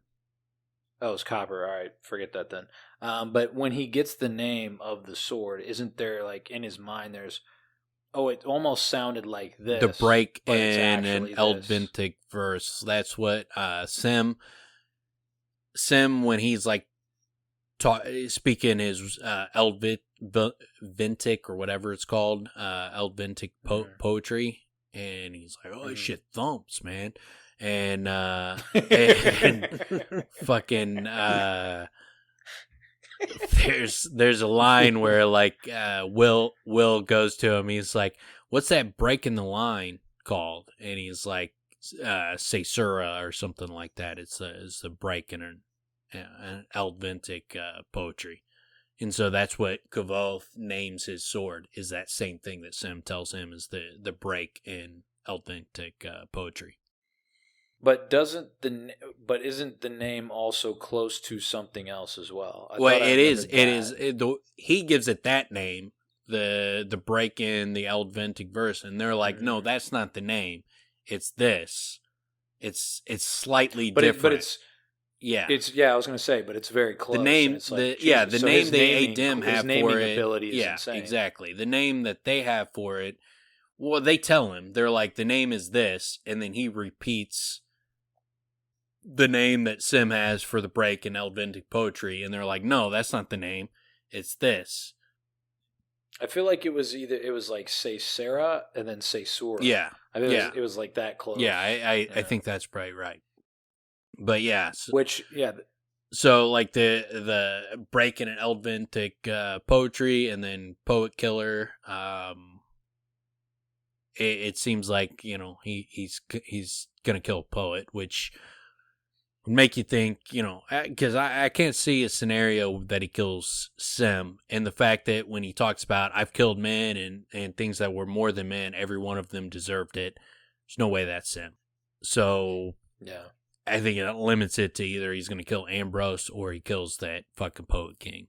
Because it seems like there's going to be a Poet King, a poet that dies by his hand. Yeah, I mean, the funny thing is, though, for that to be Ambrose, is he actually known as a poet? Is that his call to given that his name somebody to who's fame? trash But it seems like something that because like all these stories get exaggerated and stuff like that. So I could see where it gets. It could just be that the fact that he calls his sword whatever the term is for the break in a line of poetry, and that's where they came up with the Poet Killer. Could be that too. Yeah, I like it. I mean, it's one of those things that it's very clever to have some confusion in their world over it.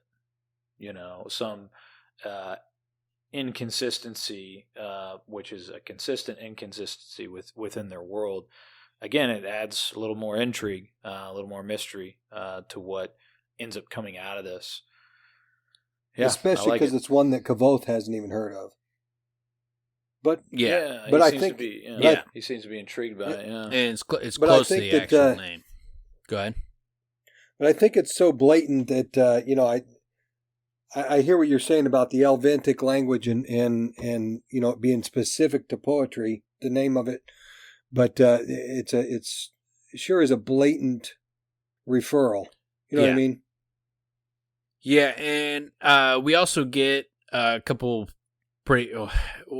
One of the most interesting parts of the chapter is we get yes sir, and your scribe there is right. He had his cloak made all out of cobwebs and shadows, and he wore rings on all his fingers. The cobwebs and shadows, obviously, the cloak he gets from Valerian.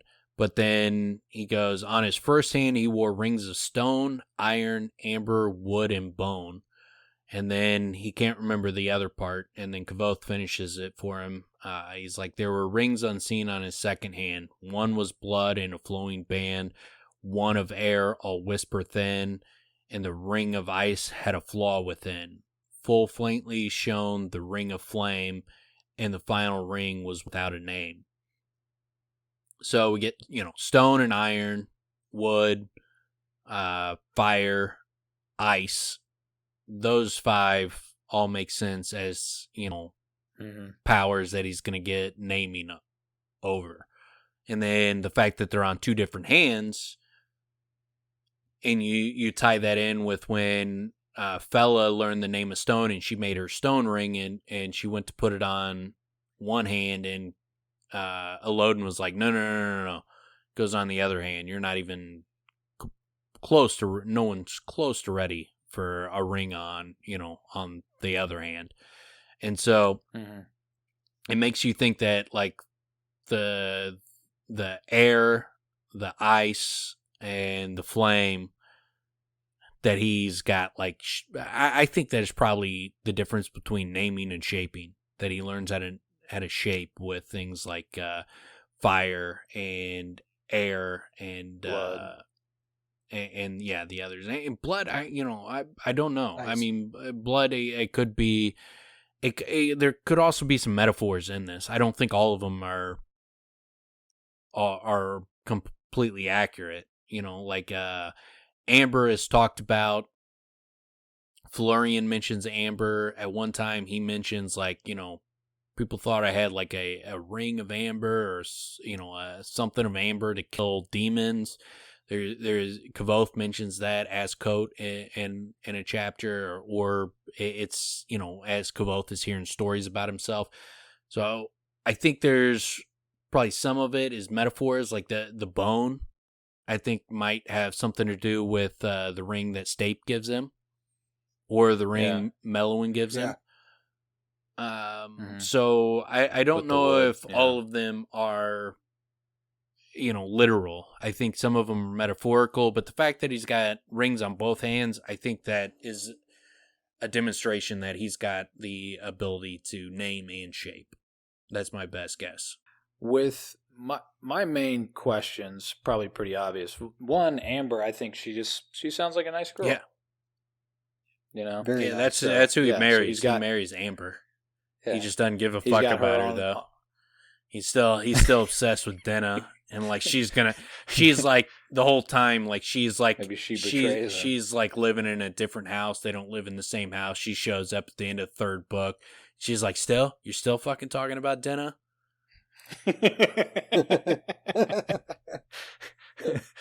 Amber, baby. The ones I have the main. No, I love you, baby. It's not like that. It's not like that. She was a whore. She was a whore. I'm just telling him. I'm just making a good story, baby. Forgive me. Selling books. I'm just selling books. I'm selling books. The ones I have the main questions about, because it didn't sound like we know much more about Amber. The Ring of Ice had a flaw within, so I wonder. That seems to be meaningful in some way. And then the biggest one to me is the final ring was without name. So I guess Amber. So I guess Amber, to keep it secret. The other ring, that's Denna. That's Denna's ring, right? He's just wearing that on his pinky. Yeah. Big old pimp. Yep. Big old. Didn't want Amber to know who it was. Yeah, he's trying to hide that from fucking Amber. And without name, it could be copper. Could be that he somehow develops mastery over copper. They don't have a name, right? Or it's sort of been hinted that at. You can't discover the name of it, and maybe he's able to. That's interesting. But I don't know. It also could be that it's his name or something. I don't know. I don't know what it is. And there's not good theories on it. It's all speculation. It's just people throwing out fucking wild guesses. It'd be pretty funny if at the end of this, it's again his accessory, his love for accessories with his fingerless gloves, and he's just real into rings, and they have no significance at all. Yeah. Like he doesn't earn any of this shit. He just walks around with like, "What's up?" Yeah. He's always like hands up. So it's just fucking. He's just blinging. He got ice on my wrist. He's like that fucking poor kid that gets a bunch of money and then just fucking buying fucking jewelry, fucking jewelried out. I got rings on all my fingers, bitches. It's like, oh, you made a stone ring? He's like, yeah, look at this. Fucking ice. Look at that ice. Fucking diamond in your fucking... Diamond's as big as your head. He's like, look at this one on my thumb. You know what that is? No, you don't even know what that is. It doesn't even have a name. It doesn't have a name. This is his folly. Yeah. Yeah, Right? his folly is he It's a gets little rich bit and just too blows arrogant. it all. So the one that I thought about was the blood one, and the only thing that I really thought about is it was flowing, which meant alive.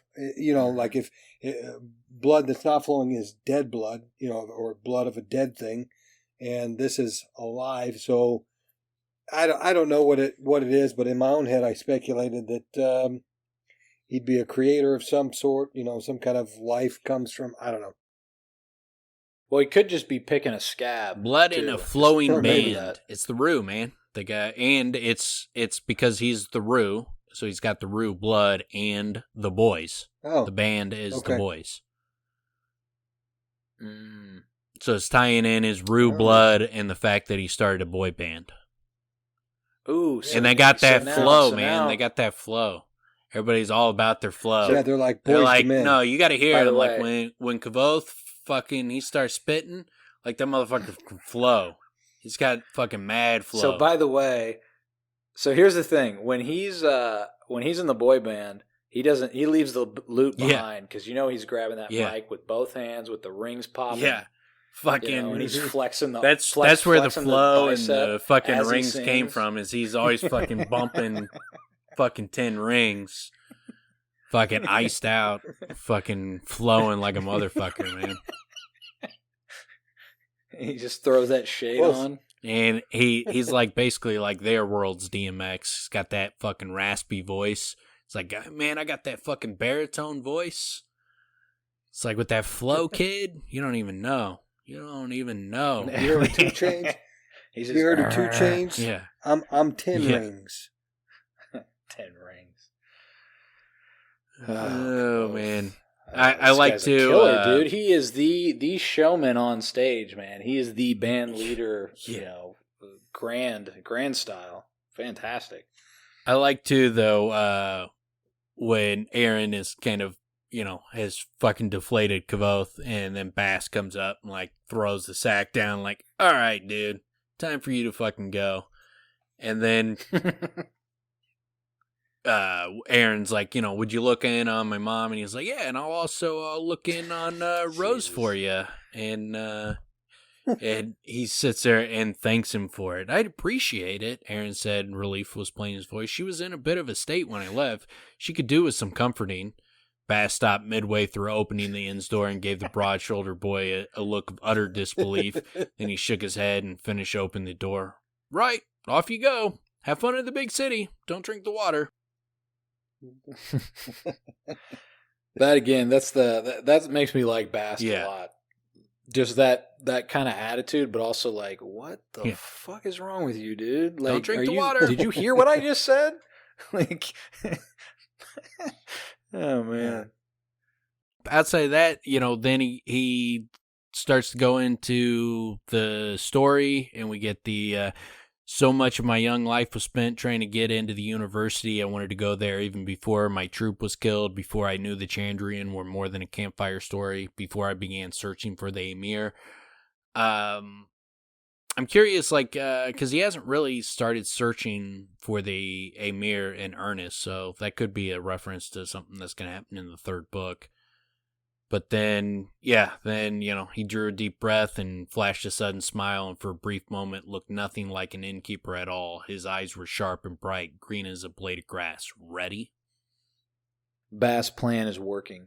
It is actually waking him up, and you know he looks forward to this. It's something that he's making. You know, he's trying to arrange it to where he's going to have time to do this. So it's clearly, you know, it's at least helping in the moments that they're doing it and they're going through it. But it's good stuff. There is the point, and I know we already know this, but he does go as far as saying that I'm responsible for everyone who dies in this stupid war. I was just hoping to save one. apparently even that is beyond me. So, I mean, it really just deepens how fucking culpable he feels and how shitty he feels. And it doesn't stop. You know, it just keeps getting fed. Pretty bum dude, man. He's again pretty bummed. Well, and he's got a little that Haliax going on too. That little emo dude. He's kind of emoed up here, and But really want to know what could have brought on an entire war. What Kvothe single-handedly Well, it kills the king, so I think that's probably got to play a major role in it. Right, but why would it start a war? You kill a king. Vacuum of power. You know, people after... Yeah. Okay. Yeah, all right. But yeah, that's it for me on that chapter. I don't have anything else. All right, well then, chapter 3 is called Luck. Now, in this chapter, Kvothe is waiting in line at admissions. Very interesting, and Fela joins him. She informs him of Elodin's class, and after the two of them both draw good time slots, Fela asks Kvothe to lunch, and Kvothe denies her. Then Willem approaches, and Kvothe trades him tiles for some extra cash. Guys? I like at the beginning where he talks about how, you know, the university has over 1,000 students, and he's like, so there's no time for like a real discussion. It's like, you know, maybe in the past when, you know, there's fewer students, you could have like an actual admissions process. It's like, but now like you get a handful of questions in a handful of minutes, and any wrong answers or hesitations can affect your tuition dramatically. And he's even to the point, like when he gets the plumb bob in a few chapters, when he's like, this whole process is fucking stupid. It makes no sense. And and he's like, you know, why does, you know, teachers that I don't have any classes with get to ask me questions and they get to affect my, you know, tuition? He's like, you know, Kilvin knows me way better than Brandor. He's like, so why should they have equal say in my tuition and all that shit? And then after, when he goes in for his admissions and he's like one of the last ones and he sees how tired and haggard they look, he's like, man, for as bad as I think it is, he's like, clearly they don't like it either. He's like, this is no one's liking this experience. Yeah, I love how this points out, the schools and our testing system is kind of shit, right? Doesn't really help the whole learning process. I mean, they literally have, 2 weeks here? It sounds like 11 days of admissions, where the entire time all these guys are like anxious and exhausted. You think they're retaining a lot of information? Like, do you think this cramming really helps them in their learning process? They don't get to sit down and have an actual discussion about where am I at with my studies with the actual instructors that know them, which would be the good thing, would be actually, you know, something that would help them in their learning process. Instead, let's just ruin for, you know, a couple weeks and ruin this whole experience by getting people all stressed out and tired. And then they'll drink a shit ton. And just trying to... So they're not going to learn anything there either. Just trying to memorize something for the short term. So you get some short-term memorization that's not going to fucking really teach you anything. It's just fucking memorizing something. Yeah, Kvothe's world really should take a lesson off of our education system here in the States, especially, because it's so good. I mean, if they could just learn a lesson from us, they'd be in really good shape, don't you guys think? Yeah, because we clearly don't do this. Yeah, we don't have a testing system that's flawed. No. You just, you're learning like the date something happened, but you don't learn, you know, the whys and the deeper meaning of an event. You just learn, you know. Oh, our school system's so good. What it was on 1492, Columbus sailed the ocean blue. Like, that's the kind of shit they fucking teach you. There's no. That's all you need to know. That's the only shit that even sticks with you. It's like the deeper shit. Like you only learn is like if you actually go and read books on the shit. No, it's great, man. You get to hear history that's covered. Well, I was going to say, feel like good history. We learned a lot of good history coming up. Yeah. And you guys feel the same I always way? remember, how excited I was. Oh, okay. Now we're going to learn about the Vietnam War. And what really happened there? I guess not.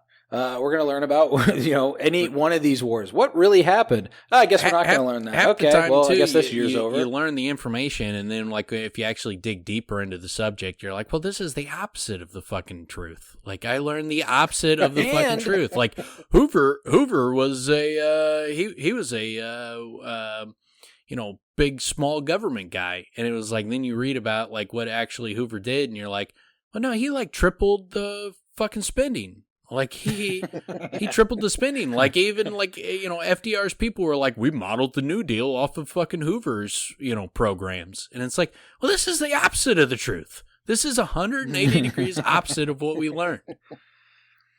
What's also really interesting is, as you say, when you actually look into it, it's not true, but it's also much more interesting than what you're actually taught. Yeah. You start to read it and you're like, wow, this is actually interesting. Why aren't we learning this? And then the teacher's like, we don't have time or resources. We need more money. Give us more money. Yeah. Read this. Hey, it says right here. Is that the problem? Guys. Come on. Let's not get off track. Let's not get off track. That's perfect. That is the perfect rebuttal to all those things. Let's just get through this. Here's what you need to know for the test. This is what you need. Where was it? What was the time? That's it. All you need to know is date, who was involved, what was the year, and you're good. You want an A or you want a fucking F? What do you want to do here? Don't be difficult. Yeah, another good one. Don't be difficult. Can we get through this? How dare you question this? You get one of the areas where Kvothe does show a lack of empathy when he's like, personally, I found it odd how seriously everyone else took the whole process. The vast majority of students were nobility or members of wealthy merchant families. For them, a high tuition was an inconvenience, leaving them less pocket money to spend on horses and whores. That's the total, like, someone from one side of the road not recognizing what other people, because, like, look, they're not wealthy, their parents are fucking wealthy, and so, like, when they're going to their parents and they're like, their tuition's normally like 5 talents and then they get a fucking 20 talent, like, their parents aren't going to be like yo, what the fuck are you doing, you dumbass? What are you not fucking studying? Like, what are you doing there? Why am I paying all this fucking money? There's that, and there's also whatever money they do have. If their tuition gets raised, now they're going to have less money for themselves. Yeah. Like, Kvothe, do you like having money? Oh, you do? Okay, well, the same thing happens to other people when now they don't have. Now, I get it. He's washing his clothes. He has like one pair of clothes, and he's washing them in the river. He has it worse off than a lot of these people. But yeah, you're right. I mean, there's a severe lack of empathy here for other people having similar. They're definitely they definitely have pressure on them from their parents. Like, you even get it with, like, when he learns about Sem, being nobility, being a son of a duchess or a duke, and so he's like, he's a son of a duke, but he's like. He's flabbergasted that Sem does not want to talk about, like, his family and stuff. And he's like, look, you don't want to talk about you're one of the Rue? You don't want to talk about, being the 5th son, and he's looked down upon because his parents looks down on him going to the university. They think he's fucking just being throwing his life away and being a fucking jackass. And he's like, being, an arcanist from the university, that's a high calling. It's like, well, not to his family. And so there's different dynamics that he's not aware of, and he's shown a very massive lack of empathy. He's just being flippant about it. Yeah, it's kind of cool with Fela as well. I mean, her whole intro's fucking great, but I was just gonna jump on her whole thing. Seems similar to Kvothe in a way where it's like, Kvothe will get his time. He'll get his, whatever you call it, his tablet or whatever they give him, tile. And he's always about trading it out and getting some money for it in exchange. And Fela's just like, whatever, I'll take it when I take it. I'm not going to stress about it. I'm not going to do a bunch of studying. Kind of reminds me of Kvothe in some similar ways. And then rapidly different where she's like, yeah, I'm not going to trade it. I don't really give a shit. Yeah. Yeah, she's clearly not I hurting, like her hurting attitude. for money. She's not fucking so Yeah. broke she can't afford to buy a meal.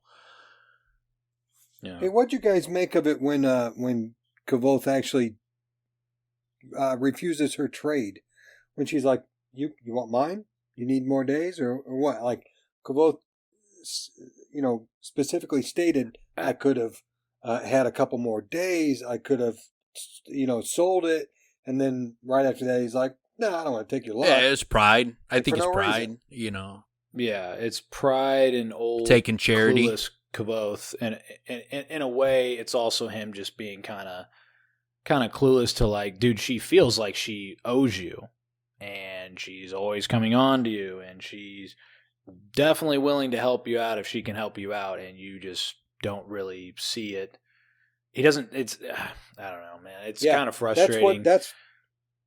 That's it, Tim. That's where I'm at with his whole relationship with Fela. And when I take Dinah into account, I can understand some aspects of him not wanting her, in a girlfriend-boyfriend type way. But the money side of it, like, he doesn't give a shit about her romantically, obviously. So why not take the money? I don't necessarily think that he doesn't give a shit about Fela romantically. He's immediately super fucking attracted to her. I mean, he constantly comments on the fact that how hot she is, and he fucking stares at her and that kind of shit. It's that he does not acknowledge the fact that she's into him at all. He thinks it's preposterous. Yeah, you're right. But one of the parts that we kind of moved past that I wanted to bring up was when she walked up to him. They were in where they were going to get their tiles. They were in the questioning hall, the House of the Wind. And he's like, I watched a few leaves tumble around the cobblestones. And when I looked up, I saw Fela staring back at me. Whenever he's there, he starts, it seems like he's starting to see the name of the wind. Like he's watching the leaves tumble. He's watching the wind, and he's starting to get pulled into that. But Fela jerked him out of that moment. But I also like the fact that when Fela walks back, places in line and goes and stands next to him, like people are looking at him like, what the fuck? Why is she fucking giving up her spot in line to go fucking talk to this dude? I think that they're likely, that's the way Kvothe sees it. I think they're likely like, that lucky motherfucker. Because I don't think that they're looking at him as like, why would she be with him? They're like, yeah, Kvothe's a fucking badass, so of course she would go after that guy.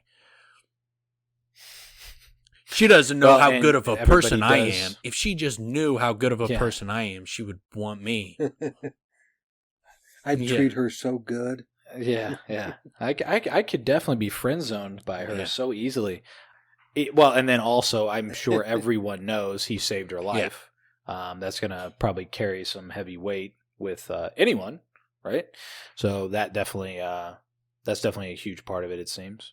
And you get like his inability to like talk to women because they're standing there in that awkward state where no one's talking, and he's like, so what are you studying this term?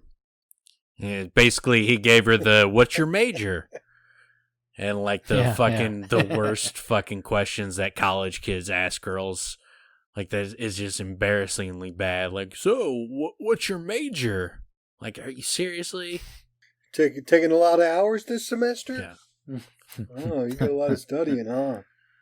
But we get some good stuff from that because we learn what Kvothe's studying. Medica, going back in the fishery, sympathy, brush up on his CRU. And then they talk about Elodin's got a class.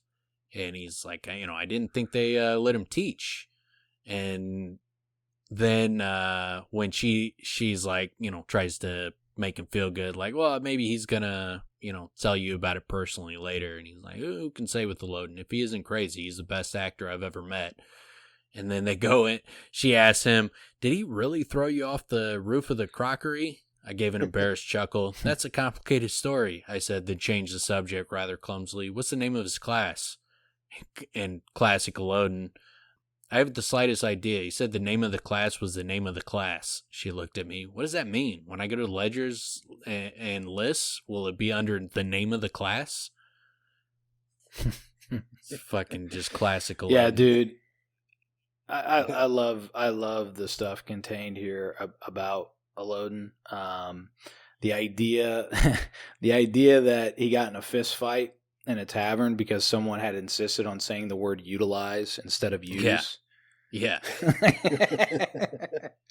Dude, I love that, man. I love seeing that play out in my mind. Yeah. Yeah, and then what Fela says to bring it even further that she heard it was that someone kept saying, wouldn't stop saying moreover. Yeah. Both scenarios are hilarious to me. It's very both pretentious bastards. It's very similar to like how the stories of Kvothe, how people have different interpretations of them. There's different versions of the same story about Elodin, same as Kvothe. But I also I'd heard that he'd once spent an entire span walking around the university blindfolded, and our fellow said a scriv had caught him naked in the archives, which is funny because Kvothe is later on going to towards the end of the book, he's going to get caught on top of the archives, on the roof of the archives, naked with Elodin. Which is a classic moment. Like Elodin brings him up there during a storm because he's like, at this height in the middle of the storm, you'll really, feel the wind. And then he makes them strip naked and puts a rock over their clothes, but the wind gets too powerful and blows their clothes off the fucking roof. And that also the key to get out, to unlock the door to get back out of there is blown off too. So they're just stranded up there naked. Got to yell down to some kid to fucking come up and let them out. And so when they come up, it's Master, Lauren with some scrivs opening the door, and it's Elodin and Kvothe just standing there butt naked on the archives roof. It's fucking classic. Yeah, dude, he's the best character, man. He's so great. There's so many circumstances. It's so great. Yeah, it's one of the things I like about book 2 so much is that it starts to hint that he's a bigger part of it, and I start to remember these little pieces of the story, and I love shit like this. It's great. Then Kvothe's brokenness fucking screws him over big time. Fella's like, I'm starving, Fela said suddenly. Do you want to go have an early lunch somewhere? I was painfully aware of how light my purse was. If I were any poorer, I'd have to put a rock in it to keep it from flapping in the breeze. My meals were free at Anchor's because I played music there, so spending money on food somewhere else, especially so close to admission, would be absolute foolishness. The one thing, if I'm Kvothe in that situation, I'm just gonna be like, well, come get some food at Anchor's. Yeah, that would make quite a bit of sense. I would also take the tile. I would have switched it out. Yeah. 100%. Would have definitely done that, but instead he shows off his cloak. Yeah, he's just oblivious.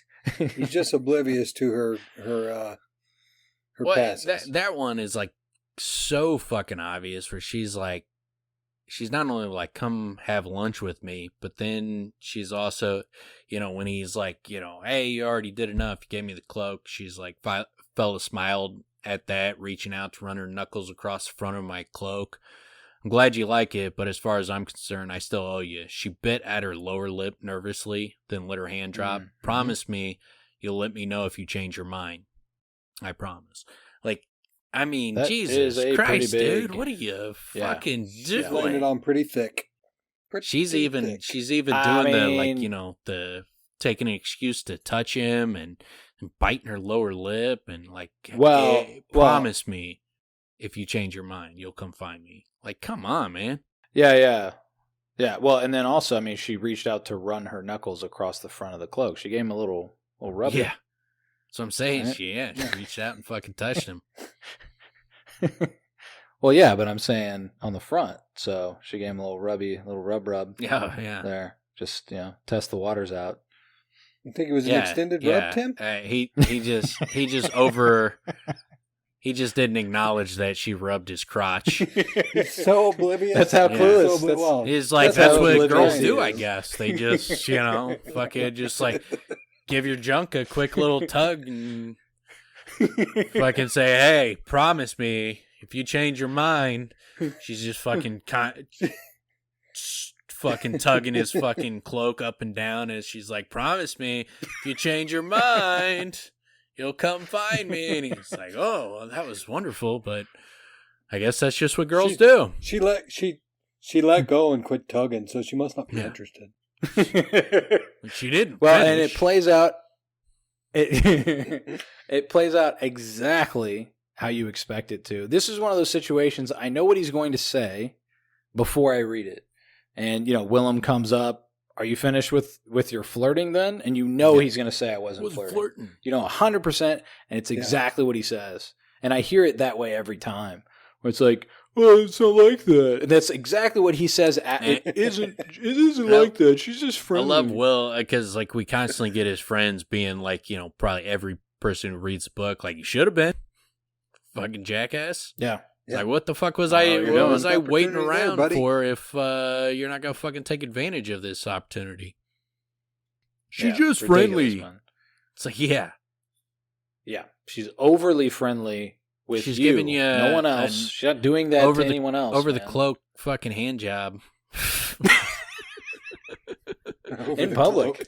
In public, no less. But I mean, shit, even like, he walks up. She's clearly the most beautiful woman in this whole place. She sees him, smiles, waves, and goes back in line to stand with She's him. So fucking... But yeah, none of that means She's so anything. fucking hot. Just really to the point, friendly. like when she walks away, he's like, instead of casting ripples on the water, her passing turned the heads of young men.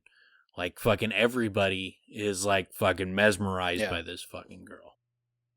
I like that description. Yeah, it's great. Yeah, it's really great. I also love Will's reaction to him. Like, you're a day later than me. He held out his style. I'll trade you for a jot. I hesitated. Come now, he said.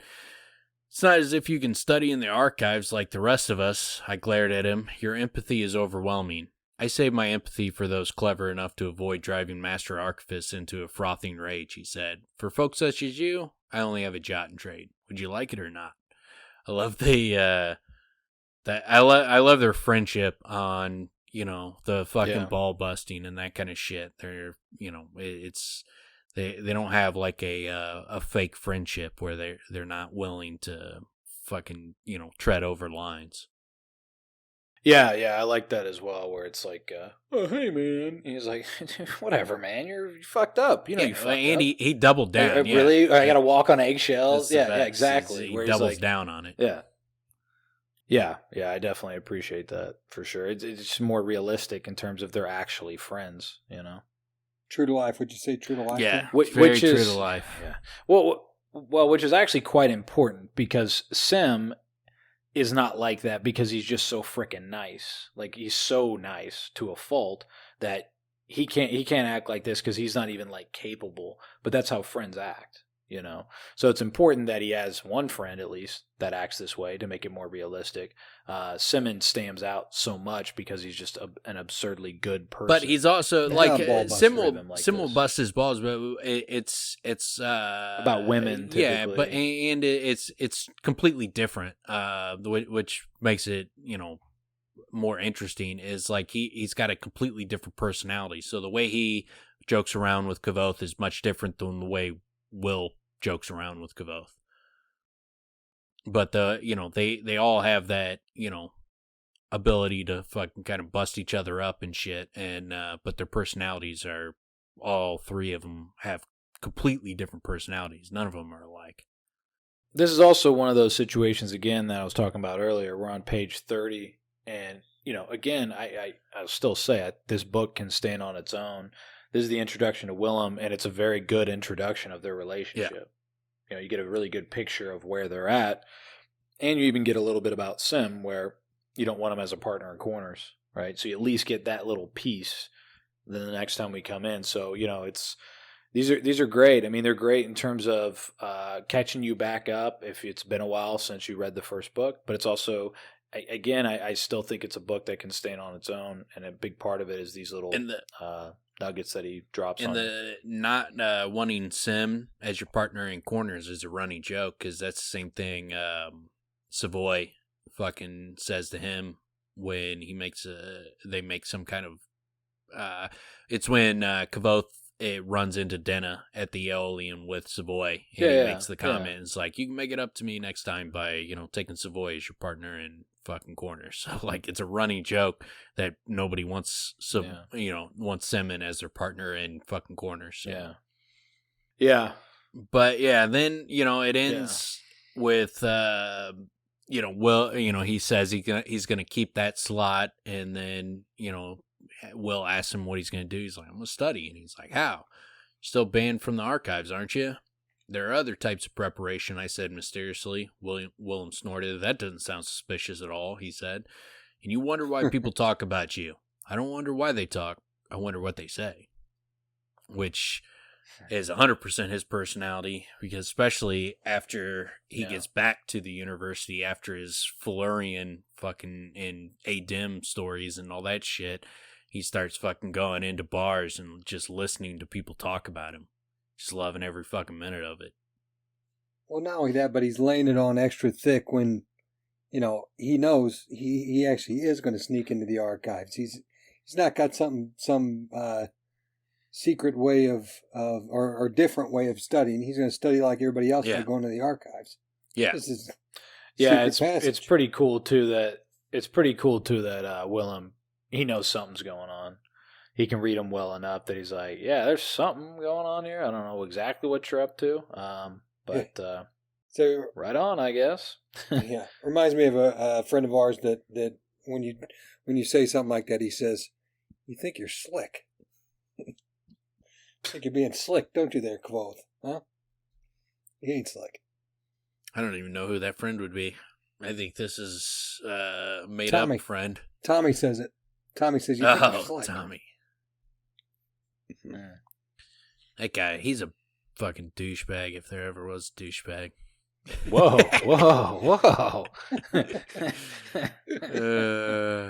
So now, instead of just eliminating people we don't know, now you're eliminating people we do know from wanting to listen to. That's good.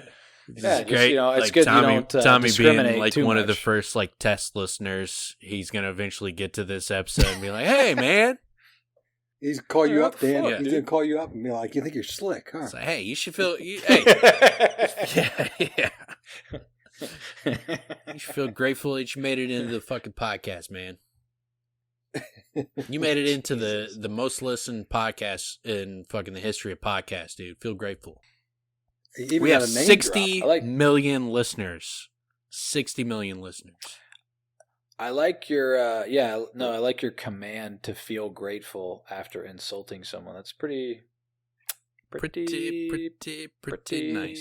Pretty humble. Pretty humble approach. No arrogance in that at all. No. Everybody should feel good when I mention them, no matter what the context. Good or bad? Yeah. Good thing Dan was talking about me today. It was all bad, but at least he's talking about me. He doesn't talk about everybody. Yeah.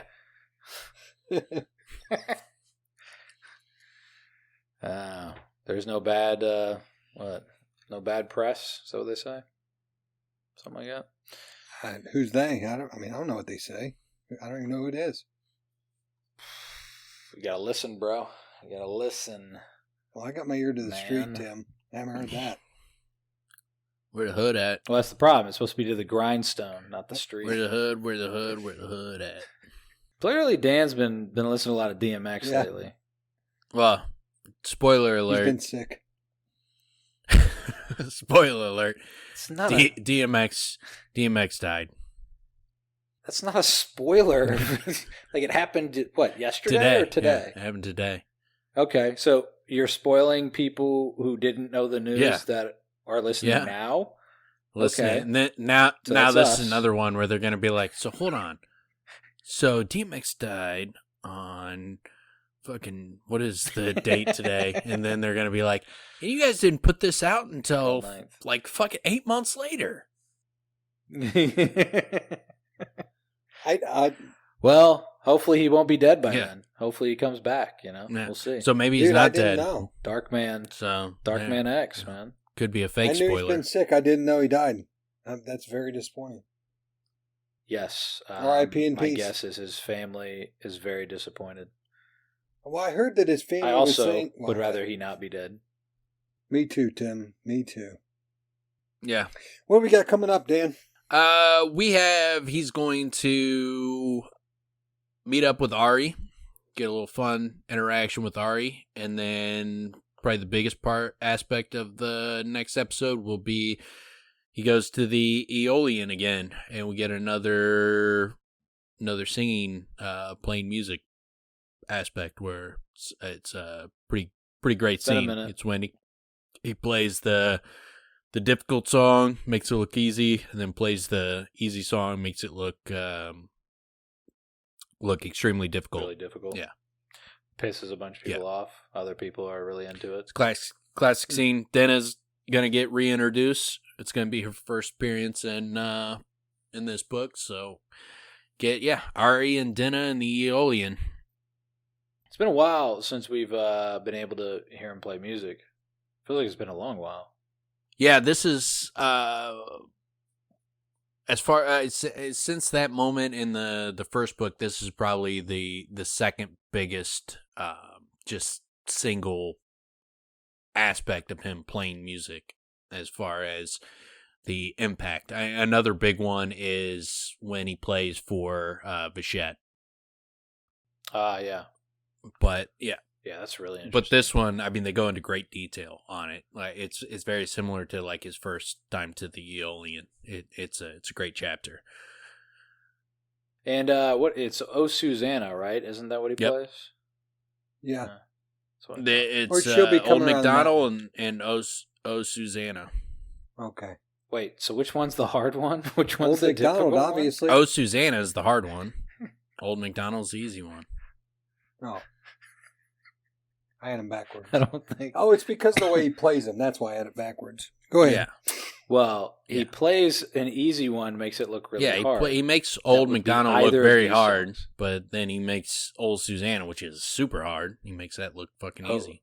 Well, you understand my confusion. Susanna is a very easy song to play. So I thought you guys would pick a hard one, but you didn't. You went the easiest you could think of route, which was Old MacDonald. But okay, play. If it's so easy, play it right now. Let's hear it, Tim. Yeah, you can't. You can't, can you? There you go. That was O Susanna. He didn't play. Hey, Tim made that look easy. For so the audience is aware, he did not play it. He was using his mouth. He was making noises with his mouth.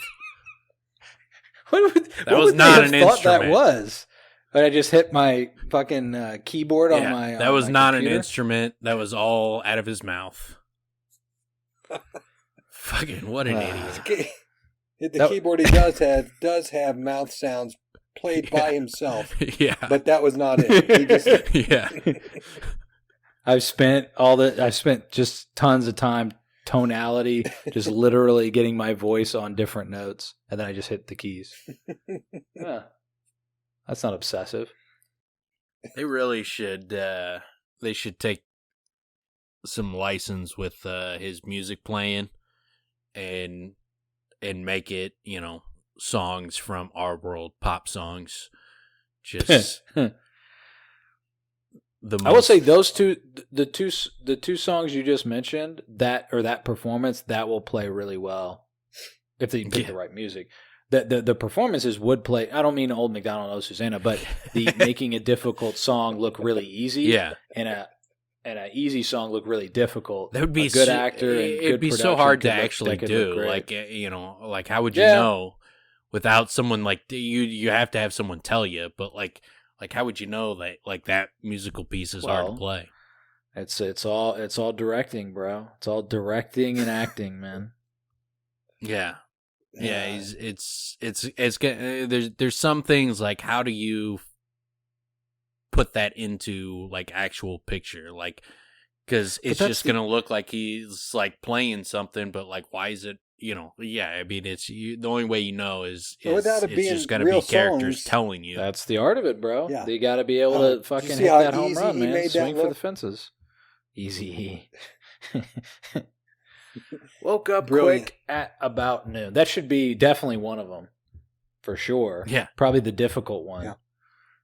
The only way you'd know. Oh man, what a payoff that would Started be. making trouble in my neighborhood. If like I got in literally one little fight, and my mom That's got Fresh scared. Prince.